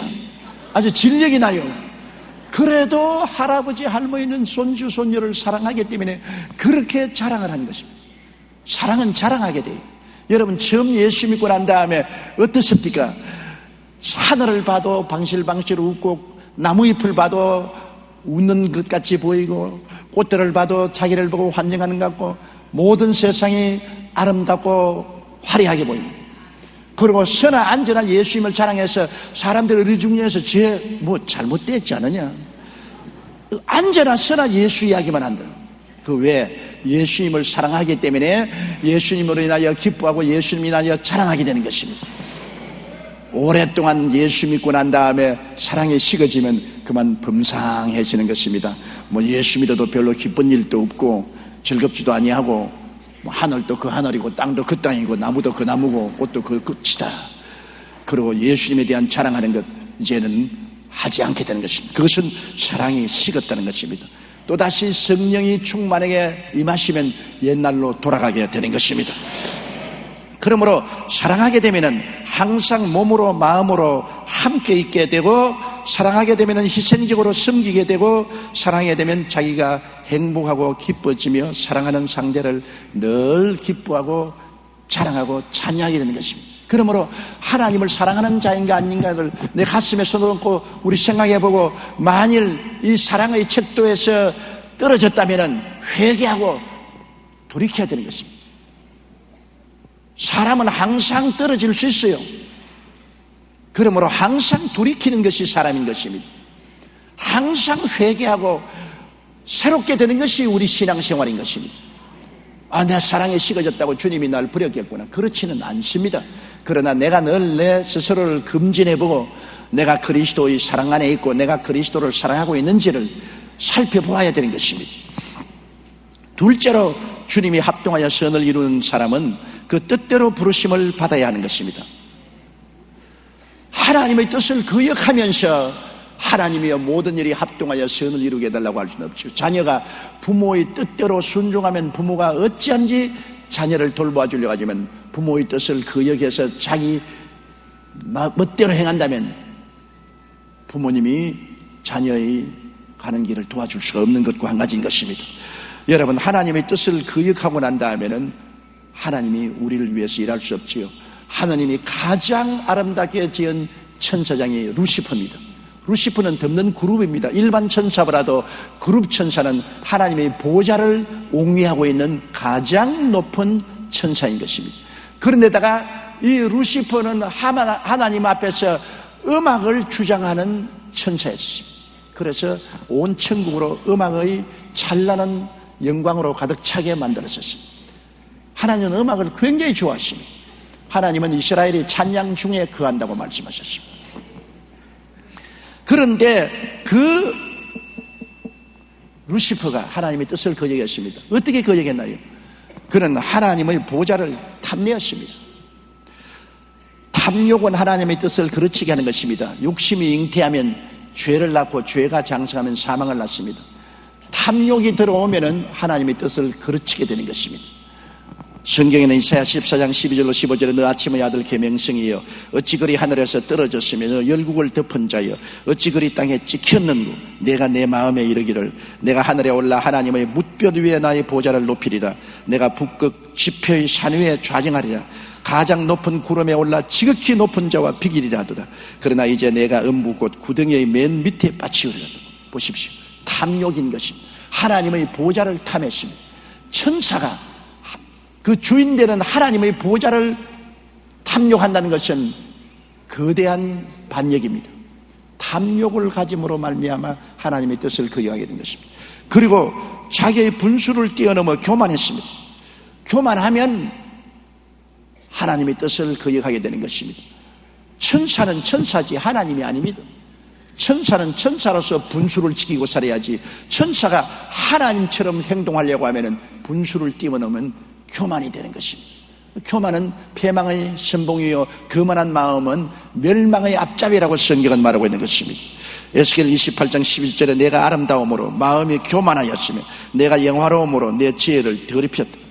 교만해지니까 자기 분수를 잃어버리고 행동을 하게 되는 것입니다. 그러면 하나님의 뜻을 거역하게 되는 것입니다. 그래서 결국에는 하나님의 부르신 사명을 저버리고 반역을 일으켜서 하나님의 뜻을 거역하게 된 것입니다. 에스겔 28장 14절로 16절에 보면 너는 기름 부음을 받는 덮는 그룹이며 내가 너를 세우며 내가 하나님의 성산에 있어서 황석 사이에 왕래하였을도다. 내가 지음을 받던 날로부터 내 모든 길에 완전하더니 마침내 불의가 드러났도다. 내 무역이 풍성함으로 내 가운데 강포가 가득하여 내가 범죄하였도다. 너 덮는 그룹아 그러므로 내가 너를 더럽게 여겨 하나님의 산에서 쫓아냈다. 황석 사이에서 멸하였다고 말씀하고 있는 것입니다. 여러분, 우리가 하나님의 뜻대로 살기 위해서는 이 세 가지를 언제나 경계해야 되는 것입니다. 탐욕을 버려야 되고 교만을 버려야 되고 그리고 하나님의 뜻을 거역한 행동을 버려야 되는 것입니다. 아담도 마찬가지 아닙니까? 하나님이 에덴을 주셨습니다. 온 하나님이 지은 만물을 다스리게 왕으로 만들어 주었습니다. 그런 영화로운 자리를 얻고도 아담은 하나님처럼 되고자 하는 욕심을 내었습니다. 하나님의 뜻보다 욕심을 앞세웠습니다. 욕심이 잉태하면 죄를 짓게 되어요. 가장 우리가 경계해야 될 것은 욕심을 경계해야 되는 것입니다. 창세기 3장 4절 5절에 뱀이 여자에게 이르되 너희가 결코 죽지 아니하리라. 너희가 그것을 먹는 날에는 너희 눈이 밝아 하나님과 같이 되어 선악을 알 줄을 하나님이 아십니다. 하나님과 같이 되겠다는 욕심. 그래서 아담은 하나님을 반역하게 된 것입니다. 자기 분수를 뛰어넘는 교만을 가지게 됐습니다. 사람과 하나님은 분수가 다릅니다. 사람은 사람의 분수로 살고 하나님은 하나님으로서의 분수가 있습니다. 사람이 하나님의 분수를 따라갈 수가 없어요. 이솝 예화에 보면 개구리 애들이 모여가지고 개구리 아버지를 보고 아버지 저기 물 먹는 황소처럼 될 수 있냐? 아버지가 나도 될 수 있다. 어디 한번 해봐. 고기를 자꾸 빨아먹으니까 배가 불룩해지거든요.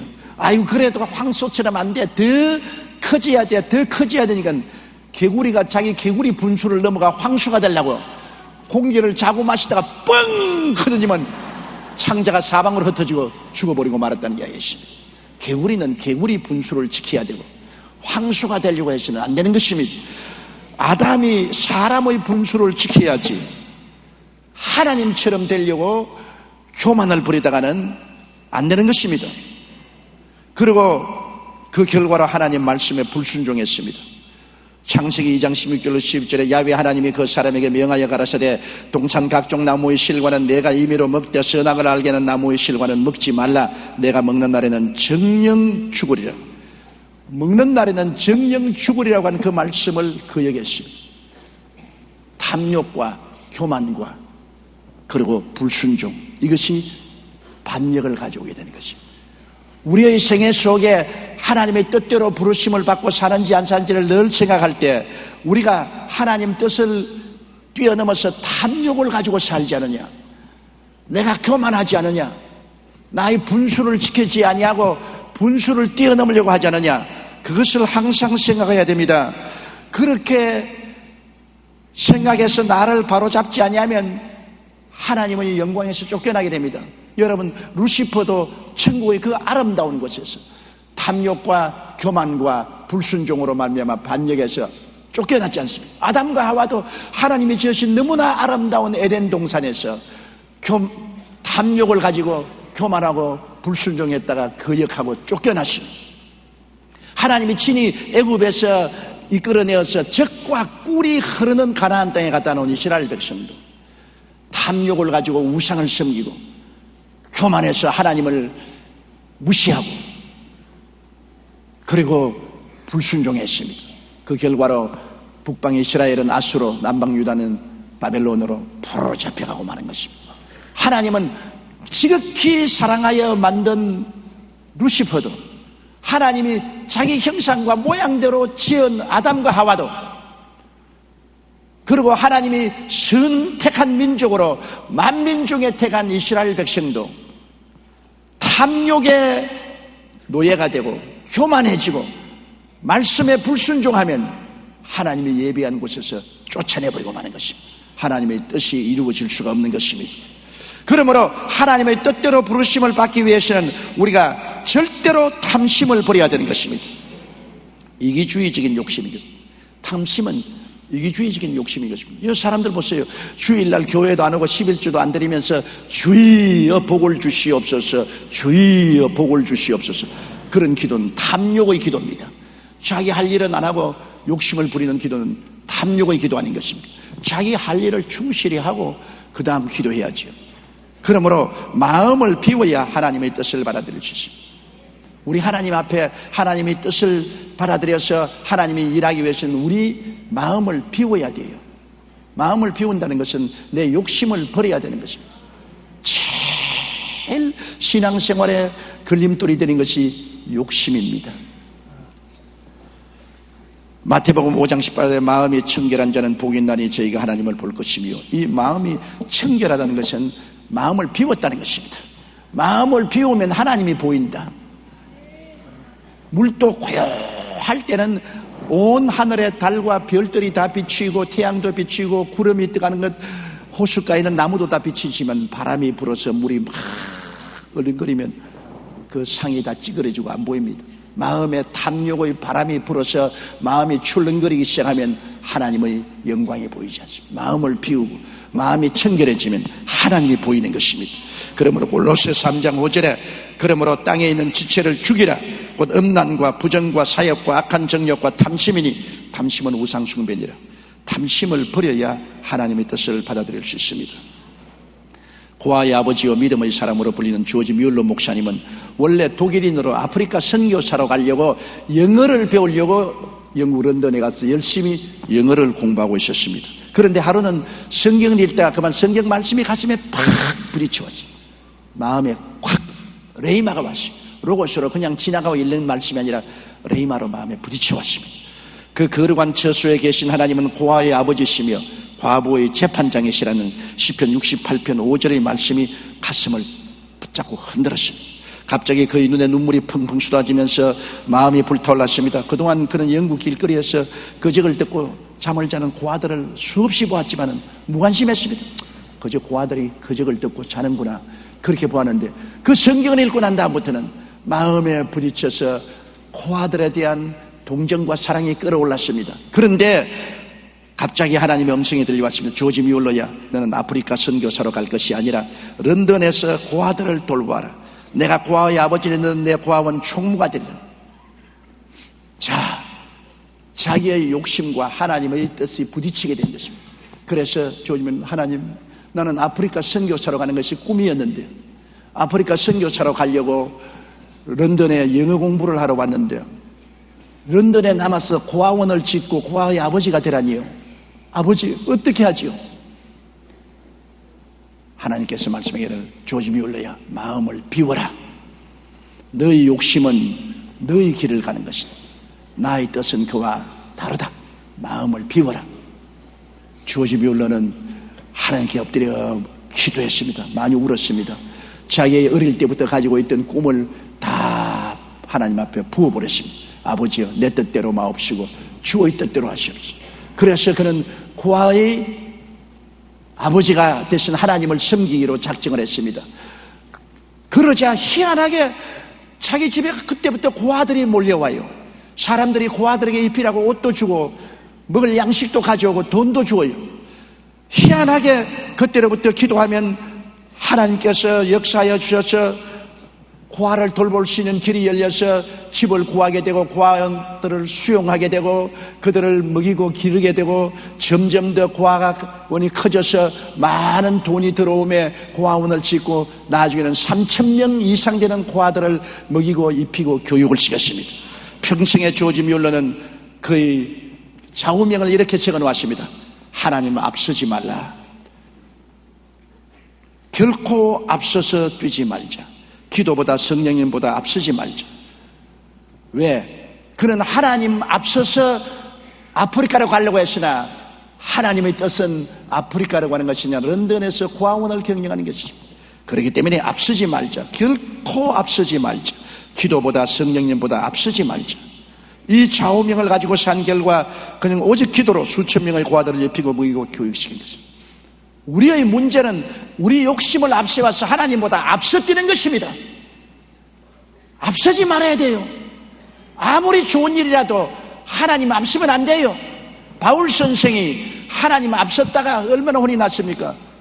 아시아에 복음을 전하러 갔는데 하나님은 때가 오지 않아서 아직 아시아에 복음을 전할 때가 안 왔습니다. 그런데 하나님 앞서서 아시아로 복음을 전가러 가며 예수의 영이 허락지 않았습니다. 그 다음에는 비두니아로 앞서가려고 했습니다. 그러나 하나님 영이 비두니아도 못 가게 했습니다. 그래서 드로아로 내려왔어요. 내려온다는 것은 괴로운 것입니다. 또 밤이라는 것은 괴로운 것입니다. 비두니아로 내려와서 밤이 되었습니다. 자꾸 하나님 앞서니까 하나님이 높은 데서 낮추시고 그 다음에는 캄캄한 밤이 되게 만들었습니다. 비두니아에서 기도하니까 그때야 마게도니아인의 환상이 나타나서 마게도니아로 와서 우리를 도우라. 하나님의 지시가 내려온 것입니다. 하나님 앞선 바울은 앞섰다가 낮아지고 캄캄한 인생의 밤을 맞이한 체험을 가졌습니다. 앞서지 말아야 돼요. 어떤 일이 있어도 하나님 앞서지 말아야 되고 기도와 믿음을 가지고 기다려야 되는 것입니다. 그래서 우리는 탐욕을 버릴 때 하나님의 뜻이 우리 속에 이루어지게 되는 것입니다. 그리고 주어진 사명에 충성을 해야 돼요. 적은 일이라고 내팽개쳐버리고 난 남처럼 크고 영광스럽지 않다고 등을 돌리면 안 됩니다. 주님께서 먼 여행을 가는 주인의 이야기를 했습니다. 가기 전에 한 사람 불러서 5달란트, 한 사람은 2달란트, 한 사람 1달란트 주면서 내가 올 때까지 장사하라 그랬어요. 주인이 돌아오니까 5달란트 받은 사람은 저 얼굴에 희색이 만면해서 주인이 주신 돈으로 열심히 일해서 5달란트를 10달란트로 만들었습니다. 착하고 충성된 종아, 네가 전일에 충성하였은지 큰 기쁨에 참여. 2달란트는 주인님이 주신 2달란트 가지고 4달란트 만들었습니다. 착하고 충성된 종아, 너도 적은 일에 충성하였은지 큰 일을 맡아. 1달란트라는 사람이 주인님, 나는 주인님이 무서운 분인 줄 알고 있습니다. 겁이 나서 1달란트를 땅에 파묻어 놨다가 가지고 왔습니다. 받으세요. 주인이 대노했습니다. 야, 이놈아, 내가 무서운 사람인 줄 알았으면 그것을 은행에 맡겨서 이자라도 붙여서 가져와야 될 것 아니야. 이놈을 바깥 어두운 데 던져서 이를 갈며 고통을 당하게 하라. 그리고 주님 말씀하기를 있는 자에게는 더 주고 없는 자에게는 있는 것까지 빼앗겠다. 주님이 내게 주신 직분에 충성을 다하면 하나님이 점점 더 좋은 자리로 더 큰 일을 주시는 것입니다. 그러나 내 직분이 적다고 소홀히 여기면 있는 것도 빼앗겨버리고 마는 것입니다. 우리 교회에서 일할 때 로마서 12장 6절로 8절에 보면 우리에게 주신 은혜대로 받은 은사가 각각 다르니 혹 예언이면 믿음의 분수대로, 혹 섬기는 일이면 섬기는 일로, 혹 가르치는 자면 가르치는 일로, 혹 구원하는 자면 구원하는 일로, 구제하는 자는 성실함으로, 다스리는 자는 부지런함으로, 긍휼을 베푸는 자는 즐거움으로 할 것이니라. 하나님이 주신 은사, 직분을 우리가 충성스럽게 당한다. 그러면 성심성의껏 할 때 하나님은 크게 기뻐하시는 것입니다. 뉴 잉글랜드 감리교단의 목사로 크게 쓰임받은 스테픈 올린 목사님의 이야기를 들어보면 참 감격입니다. 한때는 그가 목회를 하다가 너무 교회가 자라지 않고 영혼이 구원되지 않기 때문에 낙심을 해서 목회를 떠나려고 생각을 하고 기도를 하고 잠을 자는데 꿈에 자기가 괭이 하나를 들고 큰 바위 덩어리를 깼대. 괭이로서 방을 치니까 탕 튀어나오고 아무리 때려도 바위가 깨어지지 않습니다. 그래서 그는 꿈에 이렇게 말을 했습니다. 아무리 일해도 소용없잖아. 이제 더 이상 일하지 않을 테다. 그러자 갑자기 커다란 음성이 들려왔습니다. 너는 이 일을 하나님께로부터 받은 것이라고 아느냐? 예, 하나님께 받았습니다. 그렇다면 왜 이 일을 그만두려고 하느냐? 아무리 일해도 결과가 없으니 헛된 일이 아닙니까? 헛된 일을 왜 합니까? 그러자 음성은 단호하게 말했습니다. 바위가 깨어지든 안 깨어지든 너희 임무는 바위를 치는 것이 너희 임무다. 오직 그 일만이 너희 손안에 있는 일이고 그 밖의 일은 네가 할 일이 아니다. 그 말에 스테븐 올픈 목사님은 정신이 번쩍 나서 다시 곡괭이를 집어들고 바위를 힘껏 내리치니까 순식간에 바위가 짜게지면서 산산조각이 났습니다. 그리고 꿈에서 깨어났습니다. 나의 사명은 교인이 모이든 안 모이든 교회가 발전하든 안 하든 죽도록 목회하는 것이다. 불신앙의 바위가 깨어지고 불성장의 바위가 깨어지게 하는 것은 하나님이 하실 일이고 내가 할 일은 나의 사명에 충성하는 일이라고 생각하고 크게 회개하고 그는 열심으로 기도하고 말씀을 연구하고 복음을 전가했는데 하나님이 큰 교회를 만들어주죠. 그는 목회에 대승을 하게 되었다는 간증을 했었습니다. 우리가 주님의 뜻대로 살기 위해서는 주님의 뜻에 절대 복종해야 됩니다. 예수님의 십자가 죽으심을 보십시오. 예수님이 겟세마네 동산에서 마지막 기도할 때 어떻게 했습니까? 주여 할 수만 있으면 이 잔을 내게서 옮겨주옵소서. 주님도 십자가에 죽기를 원치 않으셨습니다. 그러나 내 뜻대로 마옵시고 주의 뜻대로 하시옵소서. 주님이라고 뜻이 없은 줄 압니까? 예수님도 30대의 젊은이로서 십자가에 처참하게 죽는 것도 원치 않았습니다. 그러나 그것은 자기 원이고 자기의 욕심이고 하나님 앞에 자기의 욕심과 생각을 비워야 되는 것입니다. 내 뜻대로 마옵시고 자기 뜻을 비운 것입니다. 아버지 뜻대로 하시옵소서. 그리고 즐거이 아버지 뜻을 받아들여서 그는 십자가를 걸머지고 갈보리산에 올라갔던 것입니다. 여러분, 우리가 서양사를 연구하면 알렉산더 대왕이 나오죠. 마게도니아의 필립 공의 아들 알렉산더 대왕은 젊은 나이에 군대를 이끌고 저 막강한 페르시아를 정복했습니다. 페르시아의 다리오의 100만 대군을 정복하고 나갔습니다. 그런데 이 알렉산더 대왕이 소수의 군인을 이끌고 한 강력한 도성을 공격하기 시작했습니다.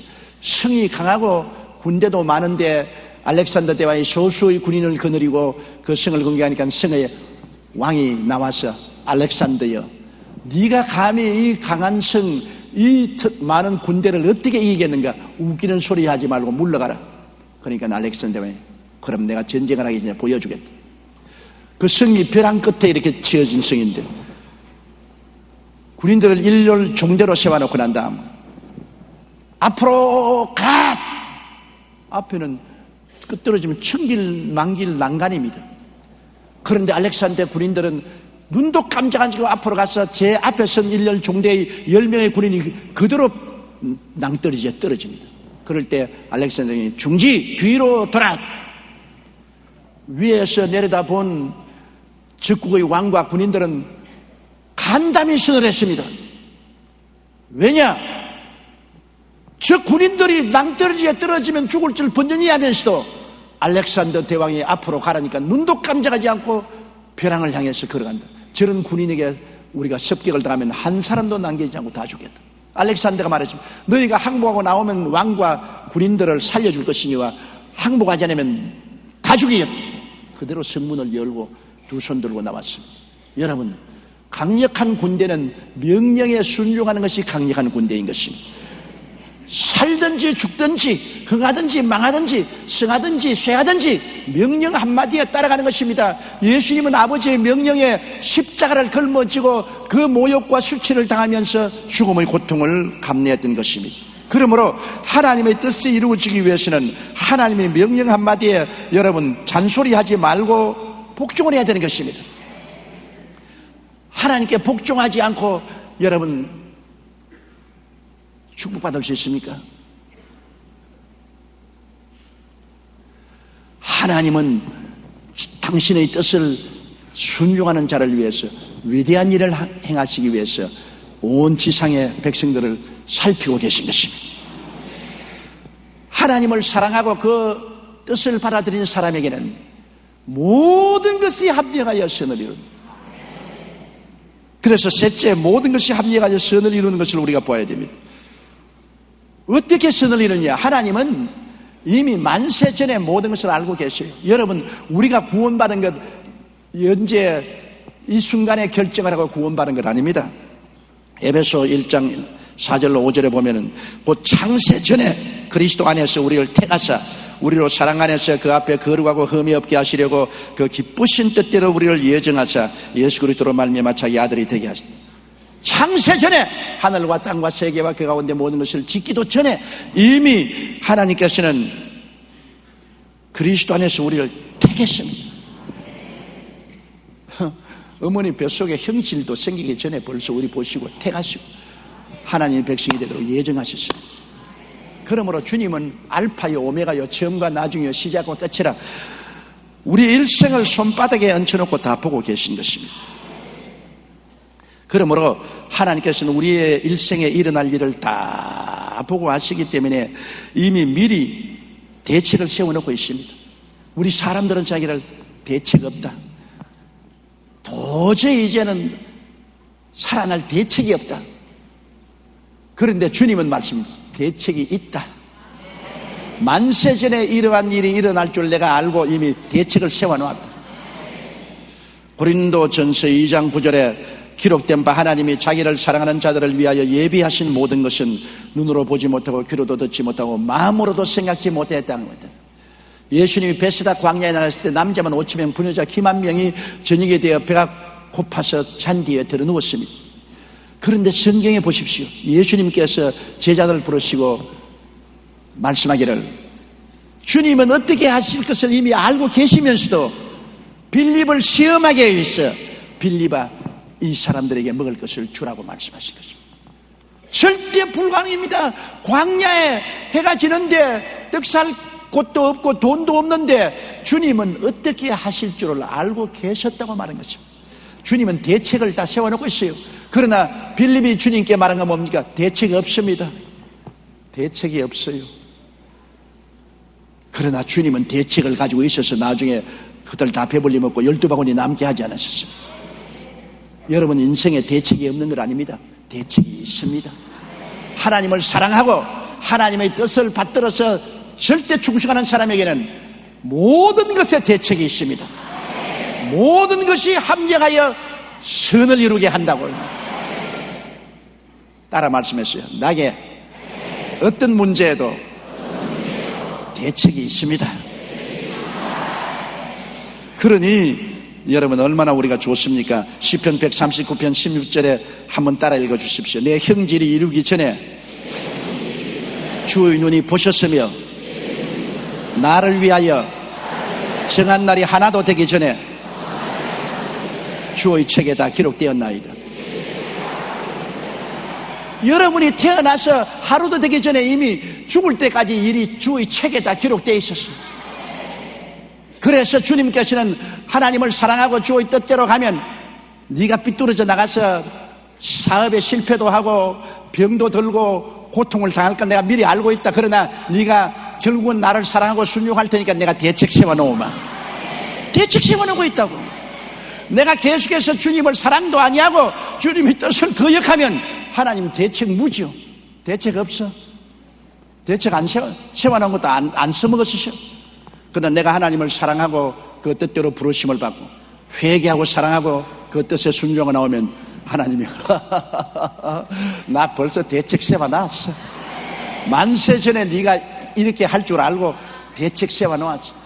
하나님을 사랑하는 자를 위해서 예비해놓은 모든 것은 너는 눈으로 보지 못하고 귀로 듣지 못하고 마음으로 생각지 못했지만은 나는 대책을 다 세워놓았다. 나중에 보면은 하나님이 기가 막히게 문제를 해결합니다. 아, 주님께서 대책을 세웠구나. 주님께 의지하는 자를 위해서 주님은 그 대책을 이루시는 것입니다. 시편 37편 5절로 6절에 너희 길을 야훼께 맡기라. 저를 의지하면 저가 이루시고 내 의를 빛같이 나타내시며 내 공의를 정오의 빛같이 하시리로다. 에레미야 33장 2절로 3절에 일을 행하는 야훼, 그 일을 지어 성취하는 야훼, 그 이름을 야훼라는 자가 이같이 이르노라. 너희는 내게 부르짖으라. 내가 내게 응답하겠고 내가 알지 못하는 크고 비밀한 일을 보여주겠다. 크고 비밀한 대책이 있어요. 우리가 하나님을 의지하고 부르짖으면 응답하는 것입니다. 그래서 하나님은 악을 선으로 바꾸어 주는 것입니다. 역전의 인생을 살게 한다. 악을 선으로 바꾸는 힘은 하나님밖에 없어요. 세상 일은 악하면 악으로 자꾸 떨어져 나가는 것입니다. 요셉이 형들에게 뭐 하겠습니까? 형들은 요셉을 팔아먹어서 17살에 30이 될 때까지 그는 13년 동안 형들 때문에 종살이하고 감옥살이 했는데도 불구하고 나중에 형들이 와서 요셉에게 무릎을 꿇고 사죄할 때 요셉이 이렇게 말했습니다. 당신들은 나를 헤아려 하였으나 하나님은 그것을 선으로 바꾸사 오늘과 같이 만민의 생명을 구원하여 하셨나니라. 해롭게 해도 하나님이 선으로 바꾸면 대책 없어요. 하나님이 선으로 바꾸는데 어떻게 해요? 뭐 하나님이 사람보다 약합니까? 전지전능 무소부시하신 하나님이 아무리 악을 행해도 선으로 바꿔버리고 악을 행해도 선으로 바꿔버리고 그러니 모든 일이 합동하여 선을 이룰 수밖에 없죠. 시편 23편 5절에 주께서 내 원수의 목전에서 내게 상을 베푸시고 기름으로 머리에 바르셨으니 내 잔이 넘치는. 원수가 오면 밥상 차려주시는 하나님. 시편 30편 11절에 주께서 나의 슬픔을 변하여 춤이 되게 하시며 나의 베옷을 벗기고 기쁨으로 띠띠우셨나이다. 아더 디마스 장로는 미국의 기독 실업인 가운데 5손가락에 드는 신앙과 경영의 재력에 성공한 사람입니다. 그러나 그도 예전에 사업을 하다가 망해서 빚더미 위에 올라앉았습니다. 그래서 나는 하나님을 믿는데 하나님이 나를 이렇게 실패하게 합니까? 하나님 믿는 사람으로서 빚더미 위에 올라앉게 하십니까? 하나님 영광이 안 됩니다고 불평을 많이 했습니다. 그런데 그 빚을 갚기 위해서 아침에 일찍 나고 저녁에 늦게 나오면 죽도록 일해도 점점 빚은 더 늘어가고 더 깊은 수렁에 빠졌습니다. 그래서 하루는 금식하고 기도하면서 주님 내가 무엇이 잘못되었습니까? 주님 왜 예수 믿는 사람이 이렇게 깊은 수렁에 빠집니까? 그러다가 깨달았습니다. 아, 사업이 문제가 아니고 내 태도가 문제구나. 사업의 주인이 하나님이 아니라 내 자신이었구나. 내가 주인 노릇해서 사업을 이끌어가고 하나님을 사업의 주인으로 삼지 않은 태도가 잘못되었구나.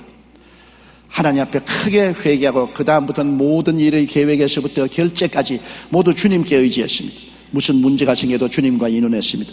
이렇게 사업을 주님께 맡기면서 기회가 있을 때마다 복음 전도하러 다녔습니다. 그러니까 사람들이 말하기를 지 꼬락서니에 사업도 망하면서 시간 있을 때마다 전도하러 다닌다고 이 도시 저 도시를 돌아다니니 이제는 사업이 완전히 그들이 날 것이라고 했는데 일이 그렇지 않았습니다. 결과는 전혀 달랐습니다. 망하던 회사가 일어나기 시작하더니 놀라울 정도로 번창했습니다. 그가 사업을 운영하던 원칙은 6가지였는데 첫째, 주일은 반드시 성수한다. 둘째, 하루의 첫 시간에 반드시 기도한다. 셋째, 온전한 11조를 반드시 드린다. 넷째, 더 많은 시간과 더 많은 돈을 주님을 위해서 쓴다. 다섯째, 주님을 완전히 나의 주인으로 모신다. 여섯째, 사업의 모든 문제와 필요를 주님께 기도하고 주님이 해결하도록 기다린다. 이 원칙대로 살면 전적으로 하나님을 의지하자 그 인생과 사업이 하나님 큰 축복을 받고 하나님이 해결해 주어서 나중에 큰 거부가 되어 미국의 CCC 회관을 짓는데 계획을 헌금하고 생전에 자신의 유산을 정리해서 5,600억 원을 선교 재단에 헌금했습니다. 여러분, 자기가 주인으로 삼을 때는 늘 안 되었지만은 망한 것이 오히려 유익이 된 것입니다. 망해서 성공하는 사람 보았어요?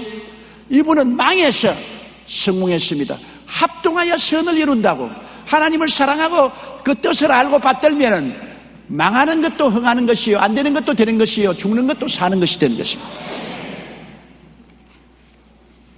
하나님을 사랑하고 섬기며 하나님의 뜻에 겸허히 순종하여 행하는 자는 하나님이 함께 하셔서 역사해 주시는 것입니다. 하나님은 여러분을 통하여 아름다운 천국 수를 놓습니다. 지금 여러분은 매인 개인마다 일생이라는 큰 수틀에 하나님이 실을 가지고 수를 놓아요. 여러분이 하나님을 사랑하고 하나님의 뜻을 받들면은 하나님이 좋은 것, 나쁜 것, 성공하는 것, 실패하는 것 다 합쳐서 수를 놓습니다. 하나님을 사랑하지 않고 불순종하면 하나님 수틀에 손을 탁 놔버려요. 그러면 여러분의 인생은 엉망이 됩니다. 하나님이 수틀에 손을 안 놔고 바늘을 들고 수를 놓는 이상은 여러분과 함께 계셔서 잘한 것은 더 좋게, 못한 것도 아름답게 합동하여 선을 이루게 만들어 주시는 것입니다. 마지막 한 이야기를 하고 이 설교를 거치겠습니다. 유명한 장송 작가 중에 화니 크로스비라는 분이 있습니다. 이분은 평생에 무려 9,000편의 찬송가를 지었습니다. 90편도 아니고 900편도 아닙니다. 9,000편의 찬송가를 지어 온 세계 부르의 찬송가 작가가 된 것입니다. 우리가 요사이 많이 부르고 있는 찬송가 책에도 22편이나 수록되어 있는데 나의 갈 길 다 가도록, 나의 생명 되신 주, 오 놀라운 구세주, 나의 영원하신 기업, 이 곡들이 모두 다 화니 크로스비가 지었습니다. 그 화니 크로스비는 놀랍게도 장님입니다. 어린아이 때 몸에 병이 들어 병원에 치료를 갔다가 의사가 주사를 잘못 놓아가지고서 그만 장님이 되었습니다. 그는 장님이 되어서 하나님 앞에 몸부림치며 울었습니다. 하나님, 나는 주님을 섬기고 잘 믿는 사람인데 왜 주님이 나를 장님을 되게 합니까? 안 믿는 사람들 다 눈 밝히 뜨고 잘 사는데 왜 주를 믿는 내가 장님이 되었습니까? 몸부림치며 울었습니다. 그럴 때 하나님 음성이 들려왔습니다. 환희야, 내 눈을 어둡게 한 것은 영안을 뜨게 합니다. 내 눈을 어둡게 한 것은 영의 귀를 뜨게 합니다. 내 눈을 어둡게 한 것은 영의 마음을 열게 합니다. 사람들이 눈으로 보면은 보는 데 취해서 하나님을 보지 못한다. 사람이 보면 세상 것 듣는다고 하나님 음성 듣지 못한다. 사람이 눈을 떠서 보면은 세상 것 마음에 채워놓고 하나님 것 채워놓지 않는다. 나의 뜻을 이루기 위해서 너는 장님이 되었으니 합동하여 유익이 될 것이다. 그는 거기에서 마음의 평안을 얻고 기도를 했는데 하나님이 영감을 부어주기 시작했습니다. 그래서 남이 보지 못하는 것 보고, 남이 듣지 못하는 것 듣고, 남이 깨닫지 못하는 것 깨달았습니다. 그래서 무려 9,000편의 찬송을 적어서 온 세계 기독교인들이 찬송을 즐겁게 부르고 은혜를 받고 변화를 있게 만들어 주었습니다. 그는 나중에 이렇게 고백했습니다. 나는 나의 눈이 멀게 된 것이 하나님의 섭리에 의해 이루어진 것을 깨달았습니다. 내가 당하고 있는 이 괴로움 때문에 나는 오히려 천상의 소리를 들을 수가 있게 되었고 성전의 기둥으로서 주님 앞에 봉사할 수 있는 기회를 가지게 되었습니다. 돌아보면 이처럼 큰 축복이 어디 있겠습니까? 나는 눈을 뜨고 살은 일생보다도 눈을 감고 살은 내 일생을 주신 하나님께 감사를 드립니다. 자신에게 닥친 실명이라는 고통을 불행으로만 보지 않고 그 모든 일 가운데 역사하시는 하나님을 의지했습니다. 하나님은 악을 선으로 바꾸시는 분이십니다. 그러므로 하나님을 의지하는 자에게는 모든 것이 합력하여 선을 이루는 것처럼 환희 크로스비에게도 이 악이 위대한 선을 이루어서 오늘 강단에서 조용기 같은 사람도 환희 크로스비의 찬송을 부르고 그의 업적을 찬송하게 된 것입니다. 여러분, 하나님을 사랑하는 자, 곧 그 뜻대로 부르심을 입은 자들에게는 모든 것, 밝은 것, 어두운 것, 잘한 것, 못한 것, 올바르게 살한 것, 올바르게 못 살한 것, 성공한 것, 실패한 것, 건강한 것, 병든 것이 다 하나님의 수틀에서 합동하여 아름다운 한 편의 그림으로 만들어 주시는 것입니다. 다 같이 고개 숙여 기도드리겠습니다. 사랑이 많으시고 거룩하신 아버지 하나님, 우리가 하나님을 사랑하고 하나님의 뜻을 따라 살려고 노력하면 우리 인생은 결코 허무하게 살지 않습니다. 하나님의 손에 얹혀져 하나님이 그 천상 바늘로서 아름다운 수를 놔주심을 감사합니다. 하나님의 실패에는 우리의 성공의 실패도 있고 실패의 실패도 있는데 아름다운 수를 놓기 위해서 성공도 실패도 밝음도 어두움도 다 사용하시는 하나님 감사합니다. 아버지 하나님, 우리 오늘 이 자리에 모인 성도들 자기 일생을 낙심하지 말게 도와주시옵소서. 하나님께 내어 맡기게 도와주시옵소서. 우리가 인생에 대책이 없다고 좌절하지 말게 도와주시옵소서. 만세전에 하나님은 우리를 아시고 이미 대책을 세워놓으셨습니다. 하나님을 사랑하고 하나님의 뜻을 받아서 섬기면 하나님은 모든 것이 합동하여 선하게 만들어 주시는 것을 믿사오고 예수님 이름으로 감사옵나이다. 아멘.